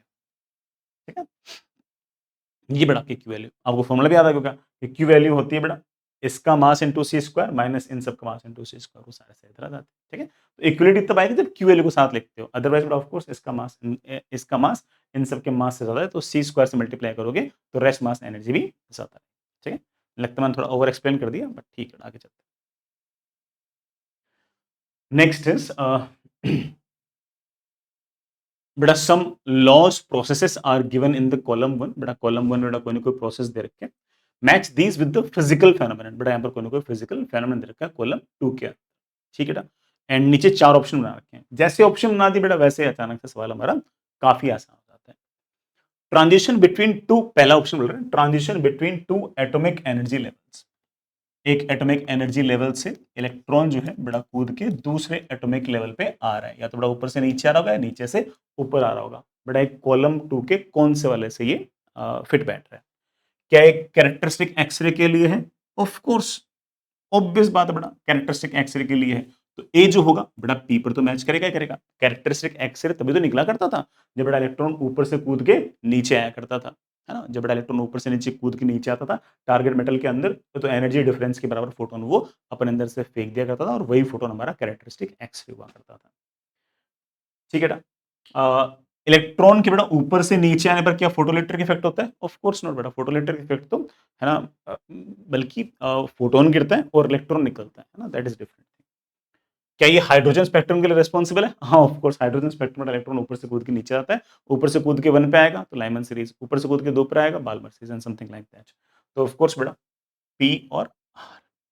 ठीक है, क्या ये बेटा बीटा माइनस डी के, नहीं बेटा ये कोई बीटा माइनस डी के थोड़ी। तो इसका A must match with P and R. जैसे ही बेटा ए जो हो गया पी और आर से मैच हो गया, इतने आसान ऑप्शंस बना रखे हैं बेटा आईआईटी वालों ने, मतलब चाहते हैं कि आप लोग आईआईटी जाओ, कि इन चारों ऑप्शन में से सिर्फ और सिर्फ ए वाला जो ऑप्शन है ना, उसी के अंदर A is matching with P and R, और बेटा किसी के अंदर भी वो पी और आर से मैच कर ही नहीं रहा। तो इसको करते ही पता लग गया कि आंसर शुड बी ए। ठीक है, बट अगेन बेटा मैं कोई सवाल करने के लिए थोड़ी बैठा हूँ बेटा, मैं तो बातें सिखाने के लिए बैठा हूँ, तो मैं बाकी ऑप्शन भी पढ़ रहा हूँ। ठीक है, electron emission from material, material में से इलेक्ट्रॉन निकल रहा है बेटा, मटेरियल में से इलेक्ट्रॉन निकल रहा है बेटा, पढ़ते हैं कौन से ऑप्शन फिट बैठेंगे। Characteristic X ray, of course not बेटा, कैरेक्टरिस्टिक एक्सरे बता दिया ना, इलेक्ट्रॉन ऊपर से कूद के नीचे आता है, बाहर नहीं जाता। ठीक, नेक्स्ट है फोटोइलेक्ट्रिक इफेक्ट। फोटोइलेक्ट्रिक इफेक्ट में हाँ ये बात सही लग रही है, मेटल पे फोटोन गिरता है, उस फोटोन को इलेक्ट्रॉन एब्जॉर्ब करता है और इलेक्ट्रॉन बाहर निकल जाता है, ये बात सही है। तो electron emission from the matter बेटा क्यू मैच कर रहा है। हाइड्रोजन स्पेक्ट्रम, अगेन बेटा हाइड्रोजन स्पेक्ट्रम में इलेक्ट्रॉन ऊपर से कूद के नीचे आता है, बाहर नहीं जाता। Beta minus decay, of course beta minus decay, beta decay का मतलब ही यही है, बीटा डीके बोल दो बेटा, बीटा माइनस डीके बोल दो की बात है। बीटा डीके बेटा मतलब ही है कि इलेक्ट्रॉन बाहर भाग रहा है, बीटा इलेक्ट्रॉन को बोलते हैं, हालांकि इलेक्ट्रॉन को स्पेसिफिकली बीटा माइनस बोलते हैं, बट अर्थ वही है। ठीक है, तो क्यू और एस बड़ा आराम से मैच हो गए, तो B must match with Q and S, बड़ा चेक कर सकते हो, बी जो है बड़ा आपका क्यू और एस से मैच कर रहा है। अगेन बड़ा क्यू एंड एस जो है वो किसी भी ऑप्शन में नहीं है, सिर्फ और सिर्फ ए वाले ऑप्शन में ही है। बट अगेन बेटा मैं तो सारा सवाल करूंगा। मोजलेस लो, पता नहीं मेरे बच्चों को याद है या नहीं है, कि root of frequency is equals to A into Z minus B. जो हमारा कैरेक्टरिस्टिक एक्सरे की फ्रीक्वेंसी थी वो बेटा इस फॉर्मूले से आया करती थी। तो बेटा ये तो ऑब्वियस बात है किसके साथ मैच करेगा, तो स्पेसिफिकली कैरेक्टरिस्टिक एक्सरे, बेटा कुछ सोचने की बेटा जरूरत ही नहीं है, तो सी मस्ट मैच विथ सी। बेटा बाकी मोस्टलेस लेका इनसे तो बेटा तुम जानते हो कोई रिलेशन है ही नहीं बेटा, वो तो कैरेक्टरिस्टिक एक्सरे का फॉर्मूला ही तो है ना, उसका फोटोइलेक्ट्रिक इफेक्ट से, हाइड्रोजन स्पेक्ट्रम से, बीटा माइनस डीके से कोई रिलेशन नहीं है, ये तो स्पेसिफिकली एक्सरेज का कॉन्सेप्ट है। लास्ट बेटा, change of photon energy into kinetic energy of electron, photon गिरा और वो इलेक्ट्रॉन की काइनेटिक एनर्जी में कन्वर्ट हो गया। ऑब्वियस बात है बेटा, ये हम बड़े आराम से इस बात को जानते हैं कि बेटा ये कौन सा वाला केस है, तो फोटोइलेक्ट्रिक केस है। कोई मेटल है बेटा, मेटल पर फोटोन गिरा और उस फोटोन को एब्जॉर्ब करके इलेक्ट्रॉन बाहर निकलता है बेटा, हमारा फोटोइलेक्ट्रिक इफेक्ट है। फोटोन एब्जॉर्ब करके उस एनर्जी को इलेक्ट्रॉन अपनी काइनेटिक एनर्जी में यूज कर रहा है, ये बेटा ऑफ कोर्स हाइड्रोजन स्पेक्ट्रम नहीं है, हाइड्रोजन स्पेक्ट्रम तो इलेक्ट्रॉन ऊपर नीचे हो रहा है, कैरेक्टरिस्टिक एक्स अगेन बेटा इलेक्ट्रॉन ऊपर नीचे हो रहा है। ठीक है, हाँ ये जरूर है कि इलेक्ट्रॉन एब्जॉर्ब करके सो बेटा इलेक्ट्रॉन फोटोन को एब्जॉर्ब करके हाइड्रोजन स्पेक्ट्रम में नीचे से ऊपर जा सकता है। ठीक है, नीचे से ऊपर जा सकता है, दैट इज टोटली फाइन, उसमें कोई दिक्कत नहीं है। लेकिन नीचे से अगर ऊपर जाएगा तो बेटा उसकी जो एनर्जी का जो चेंज आएगा, सिर्फ और सिर्फ काइनेटिक एनर्जी का चेंज जो होगा ना बेटा, उसको अपन नहीं कह सकते, है ना, उसमें और बेटा अलग अलग तरह के फेनोमेनन है। हालांकि इस डी में अगर मान लो कि हाइड्रोजन स्पेक्ट्रम वाला ऑप्शन भी अगर होता तो इतनी कोई बड़ी बुरी बात नहीं, बट ठीक है बेटा, उस हाइड्रोजन स्पेक्ट्रम कहना अलग है, ट्रांजिशन बेटा फिर भी कहते हैं ना कि हाइड्रोजन नीचे से ऊपर जा रहा है, that would have been better. तो एनीवेज बेटा हमारा जो डी होगा वो सिर्फ और सिर्फ किससे मैच करेगा, क्यू से मैच करेगा, मोस्ट अप्रोप्रिएट बेटा आपके पास यही। आगे चलते हैं बेटा, half life of a radio active substance A is 4 days। बेटा कोई सब्सटेंस है, उसका हाफ लाइफ 4 दिन है, the probability that nucleus will decay, nucleus decay कर जाएगा, मर जाएगा, 2 हाफ लाइफ में, इसकी संभावना कितनी है।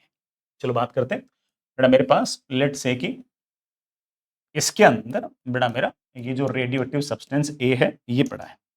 ठीक है, एक हाफ इसके लेट से बेटा मैंने कह दिया कि टोटल नंबर ऑफ पार्टिकल्स जो है ना वो एन नॉट है ना, एक हाफ लाइफ के अंदर, एक हाफ लाइफ के अंदर जो आपके आधे पार्टिकल्स थे ना वो मर गए, एक हाफ लाइफ में ये एन नॉट बाई 2 पार्टिकल्स मर गए। अगले एक हाफ लाइफ में जो बाकी बचे हुए हैं वो भी मर जाएंगे, अगले हाफ लाइफ के अंदर जो बड़ा बाकी बचे हुए हैं उसके हाफ भी मर जाएंगे, तो एन नॉट बाई 2 तो बड़ा मर गए, ये जो एन नॉट बाई 2 बचे अगले हाफ लाइफ के अंदर उसका हाफ मतलब एन नॉट बाई 4 भी मर गए। बचे कितने बेटा, सिर्फ और सिर्फ ये एन नॉट बाई 4 आपके बचे। तो कोई भी आपके पास मान लो कि लेट से कि कोई इसका है ना, जो सारा सारा अरेंजमेंट है बेटा, इसके अंदर कोई ना कोई न्यूक्लियस है, वो न्यूक्लियस यहां भी हो सकता है, यहां भी हो सकता है, यहां भी हो सकता है, उसके डिके होने की संभावना कितनी है बेटा, डिके होने की प्रोबेबिलिटी क्या है। ऑब्वियस बात है, डिके होने की प्रोबेबिलिटी है टोटल कितने पार्टिकल्स हैं एन नॉट, उसमें से कितने डिके हो गए बेटा, 3n0/4 डिके हो गए भाई, favourable number of cases upon total number of cases is known as probability. So of course बेटा टूटने की जो संभावना है या मरने की जो संभावना वो 3/4 है, बचने की पूछी होती है तो ऑफ कोर्स आपके पास 1/4 होती है, but of course probability is 3/4, कोई दिक्कत तो नहीं। हालांकि बेटा कोई बच्चे भी कह सकता है कि सर कितने पार्टिकल्स होंगे शुरुआत में, एन नॉट, अभी कितने बचते हैं, N not upon 2 raised to power n, टूट कितने गए, N not minus N not upon 2 raised to power n, ठीक है। और इसको अगर मैं एन नॉट से अगर डिवाइड कर दूंगा तो बेटा मेरे पास जो क्या कहते हैं बेटा, इसको टूटने की जो प्रोबेबिलिटी है बड़ा बड़ा आराम से आप इससे निकाल सकते हो। कोई भी पार्टिकल है उसके टूटने की जो प्रोबेबिलिटी है आप बड़ा बड़ा आराम से निकाल सकते हो। एन नॉट बड़ा गया 1 - 1/2 1 - 1/2 बटा 2, क्योंकि 2 हाफ लाइफ हो चुकी थी ना, तो आई थिंक बटा दैट इज 1 - 1/4, आई थिंक बटा that comes out to me 3। तो टूटने की बड़ा अगर कोई प्रोबेबिलिटी पूछे तो बड़ा आपके पास हमेशा ये रहेगी। बचने की कि मैं नहीं टूटा, बच गया, इसकी अगर प्रोबेबिलिटी निकालनी होगी बड़ा वो आप सीधे लिख सकते हो, N not upon 2 raised to power n जो है ये हमेशा बच जाते हैं, है ना, एन हाफ लाइफ के बाद भी टोटल कितने थे बेटा, एन नॉट। तो बचने की बेटा हमें आपके पास जो प्रोबेबिलिटी होगी वो 1/2 raised to power n होगी, और बेटा टूटने की जो होगी of course 1 - 1/2 raised to power n, ठीक है। एन क्या है, नंबर ऑफ हाफ लाइफ। अगला सवाल करते हैं बच्चों, नेक्स्ट इज, ये बड़ा एक सिंपल सा थ्योरेटिकल सा मैच टू कॉलम है, बिल्कुल आसान सा है। कॉलम 1 के अंदर बेटा कुछ ना कुछ रिएक्शंस दे रखी है, बेटा कॉलम 2 के अंदर कुछ ना कुछ बेटा फेनोमेनन्स दे रखे हैं, कंपेयर करना है। न्यूक्लियर फिजन, बेटा फिजन मतलब टूटना, कि आपके पास है ना ऐसे बेटा कोई मोटा न्यूक्लियस है, वैसे 2 या 3 बेटा छोटे न्यूक्लियस में टूटता है, मास घटता है, जैसे मास डिफेक्ट बोलते हैं, वो एनर्जी के अंदर कन्वर्ट होता है। ऑप्शंस पढ़ते हैं, converts some matter into energy, of course बेटा मैटर या मास तो एनर्जी में कन्वर्ट होगा। Possible for nuclei with low atomic number, नहीं, ये तो हैवियर न्यूक्लियाई जिनकी बेटा मास नंबर 200, 210, 220, 233 यूरेनियम जैसे चीजें होती है ना, उनके अंदर, तो it is wrong. Possible for nuclei with high atomic number, हाँ बेटा ये बात सही है, हैवियर जो न्यूक्लियाई है उनके लिए possible. Essentially proceed by weak nuclear forces, बेटा वीक न्यूक्लियर फोर्सेस सिर्फ और सिर्फ बीटा डीके के अंदर ही होते हैं, यहां पर ऐसे कोई वीक न्यूक्लियर फोर्सेस नहीं आएंगे। सो सिर्फ और सिर्फ ए और सो बेटा ए और आर नहीं, सो पहला कौन सा, पी, पी और आर बेटा आपके ऑप्शंस मैच कर जाएंगे। तो इसका मतलब ए जो होगा वो सिर्फ और सिर्फ पी और आर से मैनेज हो जाएगा। अब आईआईटी वाले इतने अच्छे लोग हैं कि बेटा उन्होंने ना ए जो है वो पी और आर से मैच सिर्फ और सिर्फ सी ऑप्शन में ही करा रखा है, तो बाकी ऑप्शंस ना पढ़ो तभी बेटा आपका सी आंसर आ चुका है। बट फिर भी बेटा मैं तो रिविजन में तो करा रहा हूँ, तो मैं आगे वाले ऑप्शंस भी पढ़ देता हूँ। Nuclear fusion, you know it very well, जैसे बेटा लाइटर न्यूक्लियाई है, ड्यूटेरियम ड्यूटेरियम बेटा मिलकर हीलियम या अल्फा पार्टिकल बेटा इस तरह से बना रहे हैं। इसमें ऑफ कोर्स है ना अगेन इनका मास ज्यादा होगा, इसका मास कम होगा, मास बड़ा ऑफ कोर्स घटेगा, मास जो घटेगा वो एनर्जी में कन्वर्ट होगा, ये वाली बात तो सही है, लेकिन बड़ा ऑफ कोर्स ये लाइटर न्यूक्लियर के अंदर ही होता है। Converts some matter into energy, of course बेटा P is right. Possible for nuclear with low atomic number, of course बेटा it is correct. Possible for nuclear with high atomic number, बेटा गलत। Essentially proceed by weak nuclear forces, of course बेटा wrong, वो सिर्फ beta decay. तो P और Q बेटा match करना चाहिए, तो बी के साथ बेटा पी और क्यू मैच करने चाहिए, एक के साथ पी एंड आर मैच करना चाहिए। Beta decay, beta DK of course बेटा है ना, अपने आप में अगर मान लो कि एक्सोथर्मिक रिएक्शन है तो ऑब्वियस बात है कि it will convert some matter into energy, बेटा पी तो मैच करेगा करेगा। Possible for the low atomic model, बेटा possible for higher atomic number, हाँ बेटा दोनों के लिए पॉसिबल हो सकती है। बीटा डीके और बीटा माइनस डीके तो प्रोटॉन न्यूट्रॉन के जो रेशियोज है ना उनको मैनेज करने के लिए होती है। जैसे मान लो कभी प्रोटॉन बहुत ज्यादा हो गए है ना, और स्टेबल होने के लिए न्यूट्रॉन्स की संख्या अगर बढ़ानी हुई तो प्रोटॉन जो होगा वो बीटा प्लस डीके करके न्यूट्रॉन के अंदर कन्वर्ट हो जाएगा। ये फिर मान लो कभी न्यूट्रॉन्स की संख्या ज्यादा होगी और प्रोटॉन क्रिएट करने होंगे तो न्यूट्रॉन जो होगा बड़ा वो है ना प्रोटॉन में कन्वर्ट होगा, एक इलेक्ट्रॉन एमिट करके साथ साथ इलेक्ट्रॉन के साथ बड़ा ऑफकोर्स एक एंटी न्यूट्रिनो भी निकलेगा, तो ऐसे बीटा माइनस डीके हो जाएगा। तो ये तो हैवी और बड़ा लाइटर दोनों के अंदर ही पॉसिबल है, तो मेरे ख्याल से क्यू और आर बड़ा दोनों ही मैनेज हो जाएंगे। और बेटा वीक न्यूक्लियर फोर्सेस बेटा ऑफ कोर्स इसी के लिए ही होते हैं, बीटा डीके के लिए होते हैं, तो it should be P Q R S. तो सी जो जो सी वाला ऑप्शन होगा पी क्यू आर एस के साथ मैच करना चाहिए। Exothermic nuclear reaction, exothermic nuclear reaction तो बड़ा सारे के सारे वो हैं जिनके लिए बड़ा क्यू की वैल्यू बड़ा आपके पास पॉजिटिव हो, तो चाहे बेटा क्यू की वैल्यू पॉजिटिव है तो बड़ा ऑफ कोर्स मैटर जो होगा वो एनर्जी के अंदर कन्वर्ट होगा, ऑब्वियस बात है बेटा, तो पी मैच करेगा। लाइटर हो हैवियर हो बेटा दोनों में होगा, पी क्यू आर सारे ही हैं, चाहे बेटा आपके फ्यूजन हो सारे के सारे बेटा एक्सोथर्मिक रिएक्शंस होते ही हैं, ठीक है। Essentially proceed by weak nuclear force, weak nuclear force होना कंपल्सरी है क्या? कंपल्सरी तो नहीं है। तो अगर एसेंशियली लिखने का मतलब तो ये हो गया कि वीक न्यूक्लियर फोर्स होगा ही होगा। अरे भाई वीक न्यूक्लियर फोर्स तो सिर्फ और सिर्फ स्पेसिफिक केस में बीटा माइनस डीके वाले केस में होगा। बीटा माइनस डीके के अलावा जो बाकी रिएक्शंस हैं, चाहे बेटा वो आपके अल्फा डीके हो, चाहे न्यूक्लियर फ्यूजन हो, चाहे फिशन हो, वो भी तो एक्सोथर्मिक है।